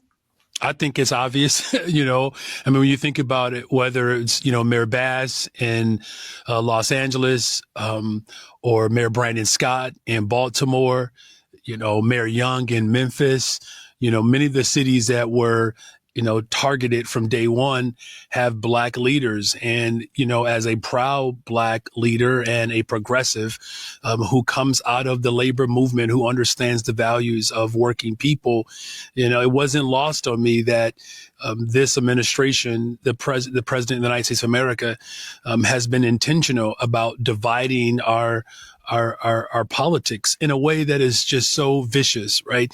And I think, you're alluding to this earlier. I mean, Donald Trump is such a brittle man. And when people are insecure, they hide behind these positions of power without any real true substance. The difference here in Chicago is that we hold to our values and we don't flinch, we don't bow, we don't cower, we don't break, we're not intimidated by what he is doing. In fact, I've put forth a budget that literally protects Chicagoans from Donald Trump's cuts, right? So, yeah, I mean, it's clear that this president has done things like, we secured $2 billion from the federal government to extend our public transportation line to go farther south where many Black families reside. That fight has been going on for 50 years. So a year ago, we finally secured it. I'm 49, just to give you some context. And so we secured it, and then President Trump withheld it because he didn't want it to go to a community that would have benefited from this investment, while at the same time, writing a blank check, to Argentina, at least $20 billion and counting, so we know that the intentional attacks that are coming from the Trump administration and the extreme right in this country has very much been what I call it's an attempt to relitigate the Civil War. Right. They have not accepted the results that the North actually won. Right. Because if you look at all of the attacks, it's not just Black cities. He's going after education, housing, transportation, good paying jobs, and healthcare. Those are literally the 5 demands of descendants of slaves post Civil War. So it's evident that they are not, committed to actually realizing the full dream of what this country can offer. And that's public good, public service to benefit everyone. And it seems like the attacks on blue cities have been, you mentioned they go back to Reagan. There has been a decades long propaganda aimed at blue cities, which you can't really name a successful red city. It simply doesn't exist. And I'm just putting that out there. But I think it's because the enemy of white supremacy is multiculturalism. In order to live in a city, you have to be able to cooperate, and it takes cooperation. And the cooperation means you cooperate with people of a different religion, a different gender, a different sexuality, a different skin color. And these people are your neighbors, and you have to communicate together non-verbally or verbally to walk across the street. And this really hurts their desire to preserve the structures that have benefited them so much, where they have received affirmative action. And instead, they flip the script and propagandize that somehow these people in blue cities are trying to milk off of them, when the reality is it's the people that don't live in blue cities that get the benefits of all the hard work that goes into the blue cities that then ricochets to the places that don't pay as much in taxes. And the Democrats have done a really bad job messaging that. That is not something that has been messaged. Democrats govern, but don't message. And as a party leader right now, and I think we can look to you and Pritzker and the newly elected, new to be sworn in, Zoran Mamdani for new progressive leadership in our party. How do you see the party moving forward as it pertains to governing while messaging at the same time? Yeah, look, you're absolutely right. I mean, about your analysis, and quite frankly, I believe a loving critique of the party. You have people who come into these offices and these spaces, and we believe that just because we're doing the work, that's going to automatically translate into people feeling or experiencing what that work has been designed to do. And that's why, podcasts, or in my case, we call them lakeside chats in Chicago. That's a play off of course, the lake versus a fireside chat, where I take the message directly to the community. It's it's something that I learned early in my administration that we didn't do enough of that. We have to talk to people and engage with people around our why. It's not just about what we're doing, it's why we're doing it. So that's thing one. We have to stay engaged. I come out of the organizing apparatus as a labor organizer, as a community organizer. That's how you continue to build movement. But the second thing is we have to stay true to our values. Look, I fought Democrats in Chicago, Democrats who privatize, our education system, shut down public schools, shut down public housing, shut down mental and behavioral health care services. I'm the first mayor since Mayor Harry Washington to actually invest in public mental health, right? And it's about making sure that we're challenging even within our own party, which gets at the last part of your question. What do we do and what do we say in this moment? And how do we build off the success that we had a couple of Tuesdays ago? We have to demand in this country the ultra rich to pay their fair share in taxes. We saw the largest upward transfer of wealth into the hands of a few people, these large corporations and billionaires, than we've seen in any other time in the history of Chicago, in the history of the country, right? And so now, we're literally in the midst of working through what Justice Brandeis warned us of almost a century ago, more than a century ago, that you can either have a democracy or wealth concentrated into the hands of the few. But he said we cannot have both. And so in this moment, if our democracy is going to survive, if our humanity is going to be protected, as Democrats, those of us who are fighting, at least some of us are fighting, others ostensibly fighting for working people, we have to demand that the public services, the public institutions have to be in the hands of the public. And we have to demand these millionaires. And now we're literally on the brink of having trillionaires. They have to pay their fair share. If we do not do that, our democracy, our economy will not be sustainable if we as Democrats don't stand up and make sure that we're literally fighting for the interests of everyday working people. Don't you feel like with what just happened with the government shutdown, I know I felt this, that MAGA is going to do what MAGA is going to do. It's not, the MAGA movement isn't necessarily true. They're just less polite about it now. Mm-hmm. MAGA is the Republican Party, the same as it was during Bush, both Bushes and Reagan. They're just a lot more in your face about it. They're a lot more overt with their racism instead of covert. And they're just complete dicks about most of it. So I expect all of that from them. But the Democratic Party, I have a higher standard for. And when I see these centrist Democrats, and I call them pick me Democrats because they're too scared to make anybody mad. And so they just kind of say, oh, pick me, I'll be agreeable on this, agreeable on that.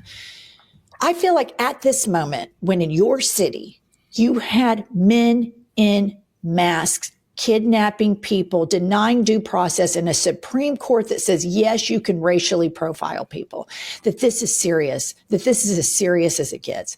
And if somebody can't fight, and I'm talking about the 8 that voted with Republicans to reopen the government, and Schumer, who behind the scenes gave his blessing, that the most patriotic and best thing we can do as progressive Democrats is hold their feet to the fire. Because this centrist Democrat, pick me, we don't want to upset anybody, we're going to govern incrementally, has made us all less safe, and the Constitution is hanging in the balance. Look, you're spot on here. I mean, it reminds me of words that the writer Gary Young wrote, about 10, 15 years ago, where he essentially said that Jim Crow had a son. And, instead of, wearing their sheets, out in public, they display the same value system of those who, believed solely in white supremacy. In fact, it was President Biden who, at the commencement speech at Howard University a couple of years ago, he said the greatest threat to our democracy is white supremacy. Now, we can have another conversation about the former President Biden, but I think to your point, let's not act like the Republican Party that exists today is one that was formed when President Trump was sworn in. And that's why I made the early reference to Ronald Reagan.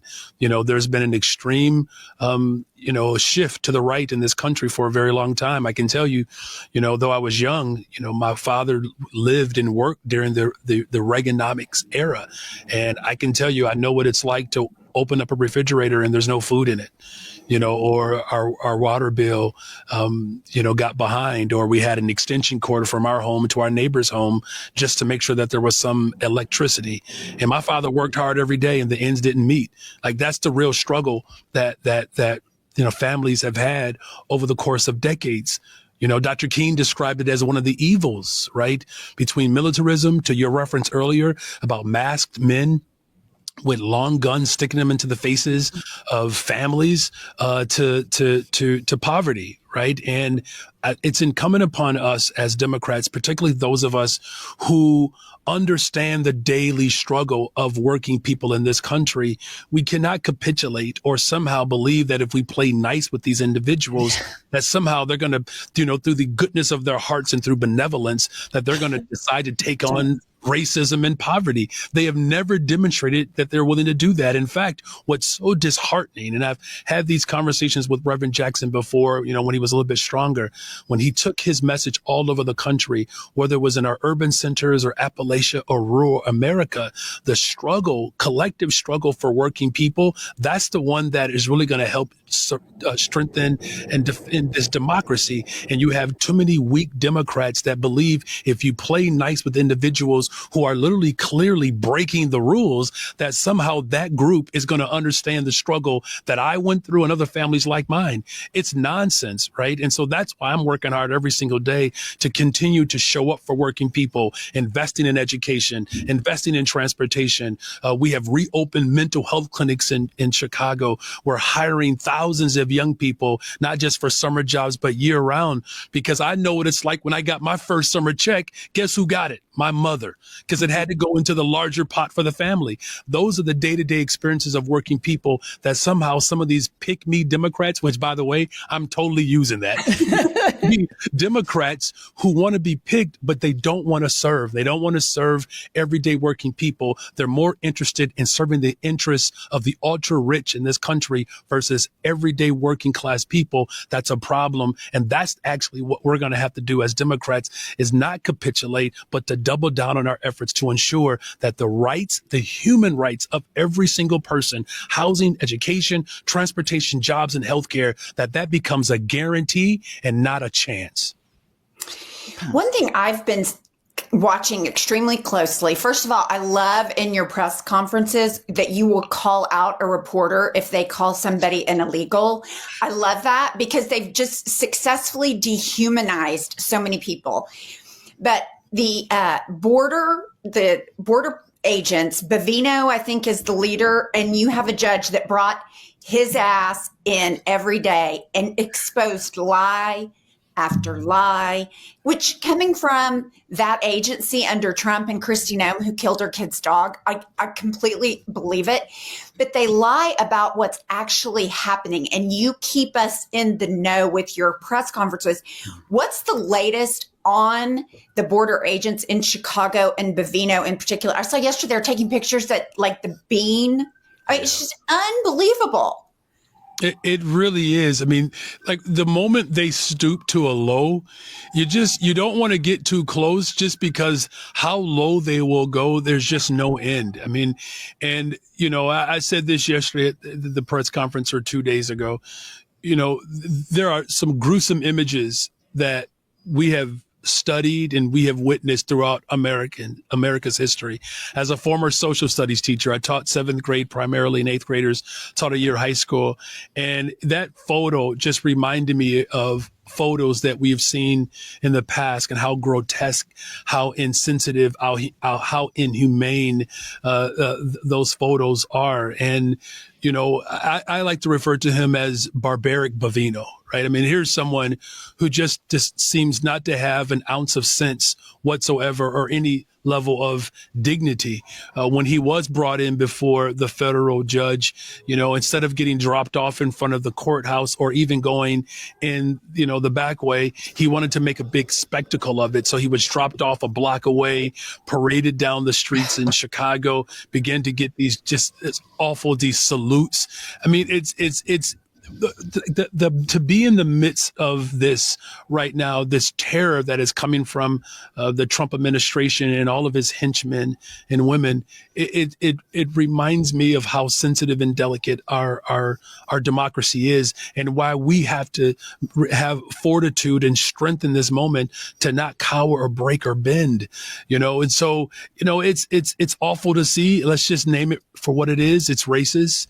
And it's why I've even called for the United Nations to come to the city of Chicago, the Human Rights Council, to see how, the Trump administration is impacting Chicagoans and Americans. People are going hungry. They're going without homes. They're being terrorized in their own communities. And the fact that ICE, that their budget is only second or third to the United States military or China's military, right? This is Donald Trump's privatized police force that has run amok. And Bavino has clearly worked and what I've seen, outside of the parameters of the law. And the hope is that at least that our judicial system continues to show some level of accountability, because going back to 2 questions ago, that accountability certainly is not coming from Congress right now. No, it is not coming from Congress. And we all know that Moses Mike Johnson has completely eliminated his co-equal branch and has completely abdicated it to Trump. The Supreme Court is disappointing beyond. Yesterday, or a few days ago, this will air in a couple of days, they agreed not to hear the gay marriage, which, sometimes assholes have moments of clarity, I guess. But these are really, really dangerous times. And what I see as the through line through all of these things that we're talking about is bigotry. And bigotry towards the poor, bigotry towards people of color, anti-immigrant bigotry. I've seen a huge rise in sexism, a huge call on the right to overturn the 19th Amendment. Let me just tell you, as 2 female podcasters, the internet is not a safe space for us to be in. The threats, death threats, threats of sexual violence are constant. And it's a really weird phenomenon, because I think, well, this is a pretty serious message. I should probably send that to the FBI. But when you think about who's running the FBI, we're in very, very precarious position, which brings me to my question to you, which has to do with where the Democratic Party is and our inability to message. And I recently moved to New York and was really excited for Zoran Mamdani. And towards the closing of his candidacy, of his race, the Islamophobic attacks on him were just so horrible, a lot of which coming from Democrats, or Democrats didn't stand up and defend him. Now, Mamdani may be further left than Kathy Hochul, but she stood up for him and stood up against those attacks. And I see some people in the Democratic Party that are beholden to AIPAC that did not stand up for him in the face of bigotry. And we have to be the party that is the anti-bigotry party. And we have to acknowledge that all of this bigotry is linked. Racism is linked to sexism, is linked to anti-Semitism, is linked to Islamophobia, is linked to homophobia. And none of us are safe until all of us are safe. That's right. I just think it's really interesting that there are members of our party in leadership positions that take donations from a lobby that paid the same amount of money that Elon Musk did to get Donald Trump elected. And I'm talking about AIPAC, $350 million they gave him to get him elected. How can they be morally clear about bigotry or about anti-Semitism or Islamophobia if they're taking money from the people who spiked the deal that Biden had for the ceasefire. And I just think we have a real problem brewing in the party right now.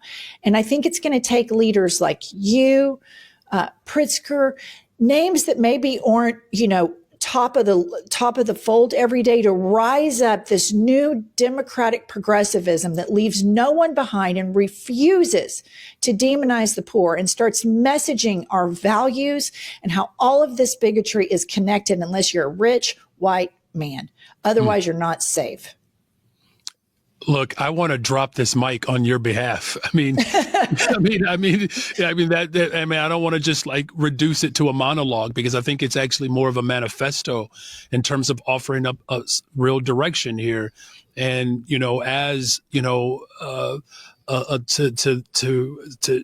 to hear both of you speak with so much moral clarity, it's encouraging, quite frankly, breathtaking. And it's exactly what we need. And as a husband, as someone who is raising a daughter, to know that there are women out there who are taking such a bold stance, even in the face of adversity and threat. It's not lost on me, of your courage. And in fact, I share this with other people when we're talking about the most marginalized groups. It's amazing how people believe that their life position is going to be threatened because someone else is now protected under the Constitution. It's like civil rights would just ruin the rights of white people. That didn't happen, right? It's not like gay marriage ended mine, right? So it's like immigrants are not taking your job. The corporate greed is taking jobs, right? And so there's always this idea that somehow if we work on behalf of the most marginalized people, that somehow other folks are going to lose. And that's just not the case. And so I believe you're absolutely right in everything that you said, that when it comes to defending our humanity, that is something that should draw us near to one another. That's how I was raised. So look, honestly, so my father was a pastor. My grandfather is a pastor. My grandfather didn't even allow politicians in his pulpit. May he rest in peace, but I'm sure he is rolling over that his grandson has called for the legalization of marijuana. And I think that sex workers should be unionized. So how's that for, someone who comes out of the fundamentalist black church? But I think the larger point is that there are people groups that have been harmed over the course of decades and centuries. And it's incumbent upon this generation. And if we see ourselves as the party that champions working people, or as my father preached, when you do unto the least of these, you do it unto him. And so that's what I live by, as a proud, progressive Christian, who believes that, our religion should not be used as a weapon to marginalize and to harm people. Our nation and our nation's position and prowess should not be used as a way to circumvent universal humanitarian rights, right? And so I'm even in the midst of all of this, to get back to your original statement within your presentation, was what happened in New York, what happened in Virginia, and what happened in New Jersey, and we picked up some seats in Mississippi. My family came up from Salis, Mississippi during the second migration, to know that there are people who are organizing in red states and turning counties and smaller cities blue or more progressive. That gives me hope. And I think that the party would do itself a favor if it would relinquish its reluctance or their tendency to cling to like the stereotypical face of power, which is a white Protestant man. And that, by the way, I've seen more horrific examples of that manifestation of leadership than someone who is Muslim, right? Or someone who is gay, right? And so I do find strength and encouragement in this season, knowing that what Mamdani ran on and what he will govern on around affordability. We're doing that in Chicago, where we're building more affordable homes, up to 10,000 by the end of my first term. And we're doing it in pockets of the city that have been historically disinvested in. And as a result of our investments, we have seen a decline in homicides, 30% reduction. Shootings are down 35%. Shooting victims are down 35%. Vehicular carjackings down almost 50%. A lot more work to be done. but I am proof positive that a progressive working class person can lead a major city and all hell doesn't break loose. In fact, we've seen the opposite in our beloved city, that life is improving for so many people. And that's the hope that I'm going to cling to. And that's the hope that we saw a couple of Tuesdays ago. It's because you're not a pick me mayor. That's why you're fighting for I'm the good certainly of not all. a pick me mayor. In fact, when I announced my candidacy, October of 2022, I was polling at 2.2%. I mean, I love literally, my senior advisor looked at me and is like, "Look, man, we've done this before. What are we doing?" Throw it in. I'm like, Yeah. "Well, looks like we have about 56 more percentage points to gain between now and election day." You did, And but we you know did that. what? And in fact, Mom Donnie did the same thing. oh, absolutely. But People are starving for this. that's absolutely right. And I'm humbled by all of this because the elevators that are held for me right now as mayor were the very elevators that I took an arrest in front of. Some of the politicians who are looking to score political points, who have political aspiration, I was on a hunger strike to keep schools open in the city of Chicago, right? And so it's that type of drive, the experience that I had growing up in a working class family, the experience that I had teaching in our public schools, the experience that I had organizing in communities across the city. That's the reference and the framework that I bring to this position. And that's what people are in desperate need for, is someone who is someone's, who are willing to connect with the day-to-day experience of pretty much all of us and then lead with those convictions. All right, now we're going to play our game with you. We're going to have fun. It's called Had It or Hit It. So I'm going to name something, and if you like it, you're going to say, I'll hit that. And if you don't like it, you'll say, had it. All right? All right, so let me just let my senior advisor know that. Sometimes white men have a hard Right. time with the hit it part. See, I was going to say, as a male, this ought to be good. So hopefully that my political career does not end on this podcast. All right. Oh my God. Welcome to Had It or Hit It. I would hit it. Had it. Had it. I hit it every day, sometimes twice a day. Had it or hit it, ketchup on hot dogs. Had it. Yeah, that one. Yeah, that's bad. I have this really bad joke. I think it's good, though. So now that the Pope is from Chicago, to put ketchup on a hot dog is now a cardinal sin. All right. It's pretty good. All right. Got it. Okay. All right. Had it or hit it, Chicago winters. Oh, man. Yeah, we have to hit it. Yeah. Look, you can't be in Chicago and be afraid of the winter. I agree. I mean, I think if you're going to live there, you got to man up. I'm just saying, it's like, here's something, I'll give you some advice. Get a coat. Okay. Had it or hit it, legacy and or corporate media. Oh, my gosh. Oh, man, that's easy. Had it. Had it. Nailed it. Yeah. They suck. It's, the capitulation across the board, Mayor, from law firms to universities to oligarchs to the media. Humps and I talk about all the time. I'm like, there's never been a bigger advertisement against being a billionaire than the humiliation exercise that you haven't flown commercial in decades, and you have to make some bullshit trophy and march it into the Oval Office, which looks like Marie Antoinette threw up in, and give it to this frail, demented man and humiliate yourself.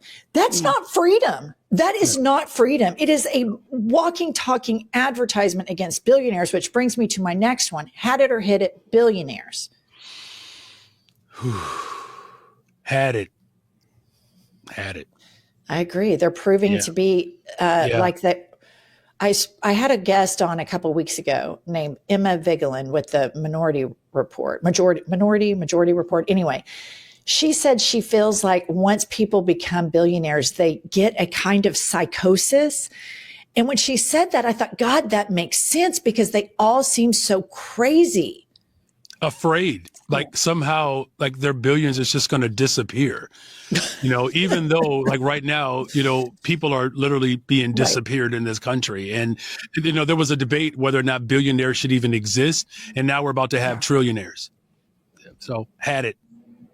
And let's talk about what late stage capitalism that is. You do a Sig Heil, you make the ugliest truck ever made on the planet, and your board of directors gives you $1 trillion. I'm sorry, but like that is some late stage effed up capitalism if I've ever seen it. That's nuts. It is. And it's one of those things, like, as a parent. So like, I've accepted things for my children, and it's like a good duty as a dad if there's something that they think is cute. And I'm sure every parent has had it. And, you know, you have that child that makes something for you, or they want to cook something for you, and they bring it in, and it's just like you feel like you have to like it. That's what I feel like that's happening right now with the corporate media and billionaires and trillionaires. It's just like, it's almost like they feel like they're acting like if they're forced to actually accept something, even though we know it's trash. And I just want my kids who are watching this one day, all of the gifts that you gave to me were not trash. I loved all of them. And I have them. They're stored somewhere in the attic. Okay, Mayor, last one. Had it or hit it, the United States of America. Oh, listen. Hey, listen, it's still, I believe, the best place on the planet. So let's hit it. But it's got to be a place that works for everyone and not just the ultra rich. I completely agree. And I think we probably have a mutual friend. Pumps and I are from Oklahoma City, and Mayor David Holt is a very good friend of ours. And I'm sure you've probably worked with that tall man before, and he is lovely. And I think that he illustrates, as do you, that mayors do some of the most important work in this country. Absolutely. The U.S. Conference of Mayors across this country has done, I believe, a real fine job at getting that message out. Look, it's the American cities that make up continents. And whether it's here in North America or Central or South America or around the globe, it's the cities where the rubber meets the road. It's where people expect government to work. And that's why I'm truly honored to really serve, what I believe is the global capital of the world, the greatest freaking city in the world, the city of Chicago. I love it. Mayor, thank you so much. I do feel like we bonded. It was a great episode. So I can't thank you enough. And the next time we're in Chicago, we'll hit you up so we can talk about what we've had it with. Okay, for sure. I'll definitely look forward to it. And just as a quick one, maybe we should talk about these oversized NBA players who can dribble and shoot from the perimeter. Like that, I'm not necessarily a fan of. I remember the days where tall men had to stay down low. What we're seeing now with people like Wemby, these oversized centers who can take jump shots from 35 feet out, I'm a little concerned about that. So maybe we can have that as part of our conversation. These meta-human beings. The meta. We should. And we'll also talk about Thunder versus Bulls. Go Thunder, baby. Oh, come on. Go Bulls. Love you all. Keep up the great work. Really proud of you all, and just grateful to the attention that you're bringing to so many people, and especially the people who have been stuffed in the margins for generations. People are coming out in a way that I believe is going to help transform our democracy as we know it. It's not going to return to what it was. We're going to make it better than what it was. And because of you two, I'm certainly inspired and encouraged by it. Likewise. Thank you, Mayor. Have a great day. All right. Bye-bye. Bye. I just really like him a lot. Yeah, I like him so much. I just feel like we need to just platform these politicians that have moral clarity, that there wasn't any word salad. He stood up for everybody. He had clarity about how rigged the system is. He had clarity about bigotry. He had clarity about how the system is rigged for white people, and there's an effort to uphold white supremacy. And so many people we know, Pumps, that we grew up around, would discredit him immediately once he starts speaking as a race hustler, and would diminish him because of the color of his skin. So every chance we have an opportunity to partner with somebody who really fought for his people, as a great, wonderful politician that makes you, politicians nowadays have that feeling. The Mamdanis, this guy, others that, Jasmine Crockett, they make you feel like, okay, they're fighting for something. Yeah. They're authentic and they get it. Two things that really stuck with me when he said people they haven't accepted the results of the Civil War. I'm like, he's 100% right. 100% right. We're still fighting about that. And then I loved that he used his faith, which you see far and away more in Black churches, to fight for the marginalized and to stand up for people versus the white evangelical churches that otherize people and judge people. So those two things really stood out to me from him. There is a link between the KKK and modern day white evangelicals all the way to mega churches. And there is a component in Black evangelical churches of social justice is really in that. But I think what he was saying towards the end of that is he's even evolved beyond the confines of his religion to accept trans people, to try to unionize sex workers, to legalize marijuana. And so I think the key lesson to that is whenever you hear somebody, a politician, a religion, a billionaire, talk about things in very rigid terms, and we're not open to the evolution and the flow and the progress of things, that's a problem. So what a great story his is, from being, a very rigid, Black fundamentalist church, Christian style upbringing. And he has evolved through his own faith to become more open-minded and more open-minded. And that really is the key. And that's the enemy of all of the things that these fascists want to conserve and preserve. And so I like that he has evolved his faith and talks about, because there is a lot of homophobia and marginalization even within the Black churches. And so you see these progressives coming out and taking the social justice teachings of MLK and evolving even more to link, like I said, all of those human rights, because I truly believe they're all linked. And I think a lot of people in the Democratic Party are dangerously prioritizing anti-Semitism over all of the others instead of linking them, because prioritizing one is only going to make those people less safe. And so you have to be against bigotry across the board. I completely agree. Kylie, put your camera up. Look at what she's just put on, you guys. What did I put on? Oh, No, there it Kylie. is. I can Very see her on nice. the back end. Kankle's McTaco tits. Also, I have an update on your hat it, Jen. I Yes. reached out to my brother who's a commercial pilot, and he said it's the pilot's fault. They're supposed to check it 15 to 20 minutes before passengers load.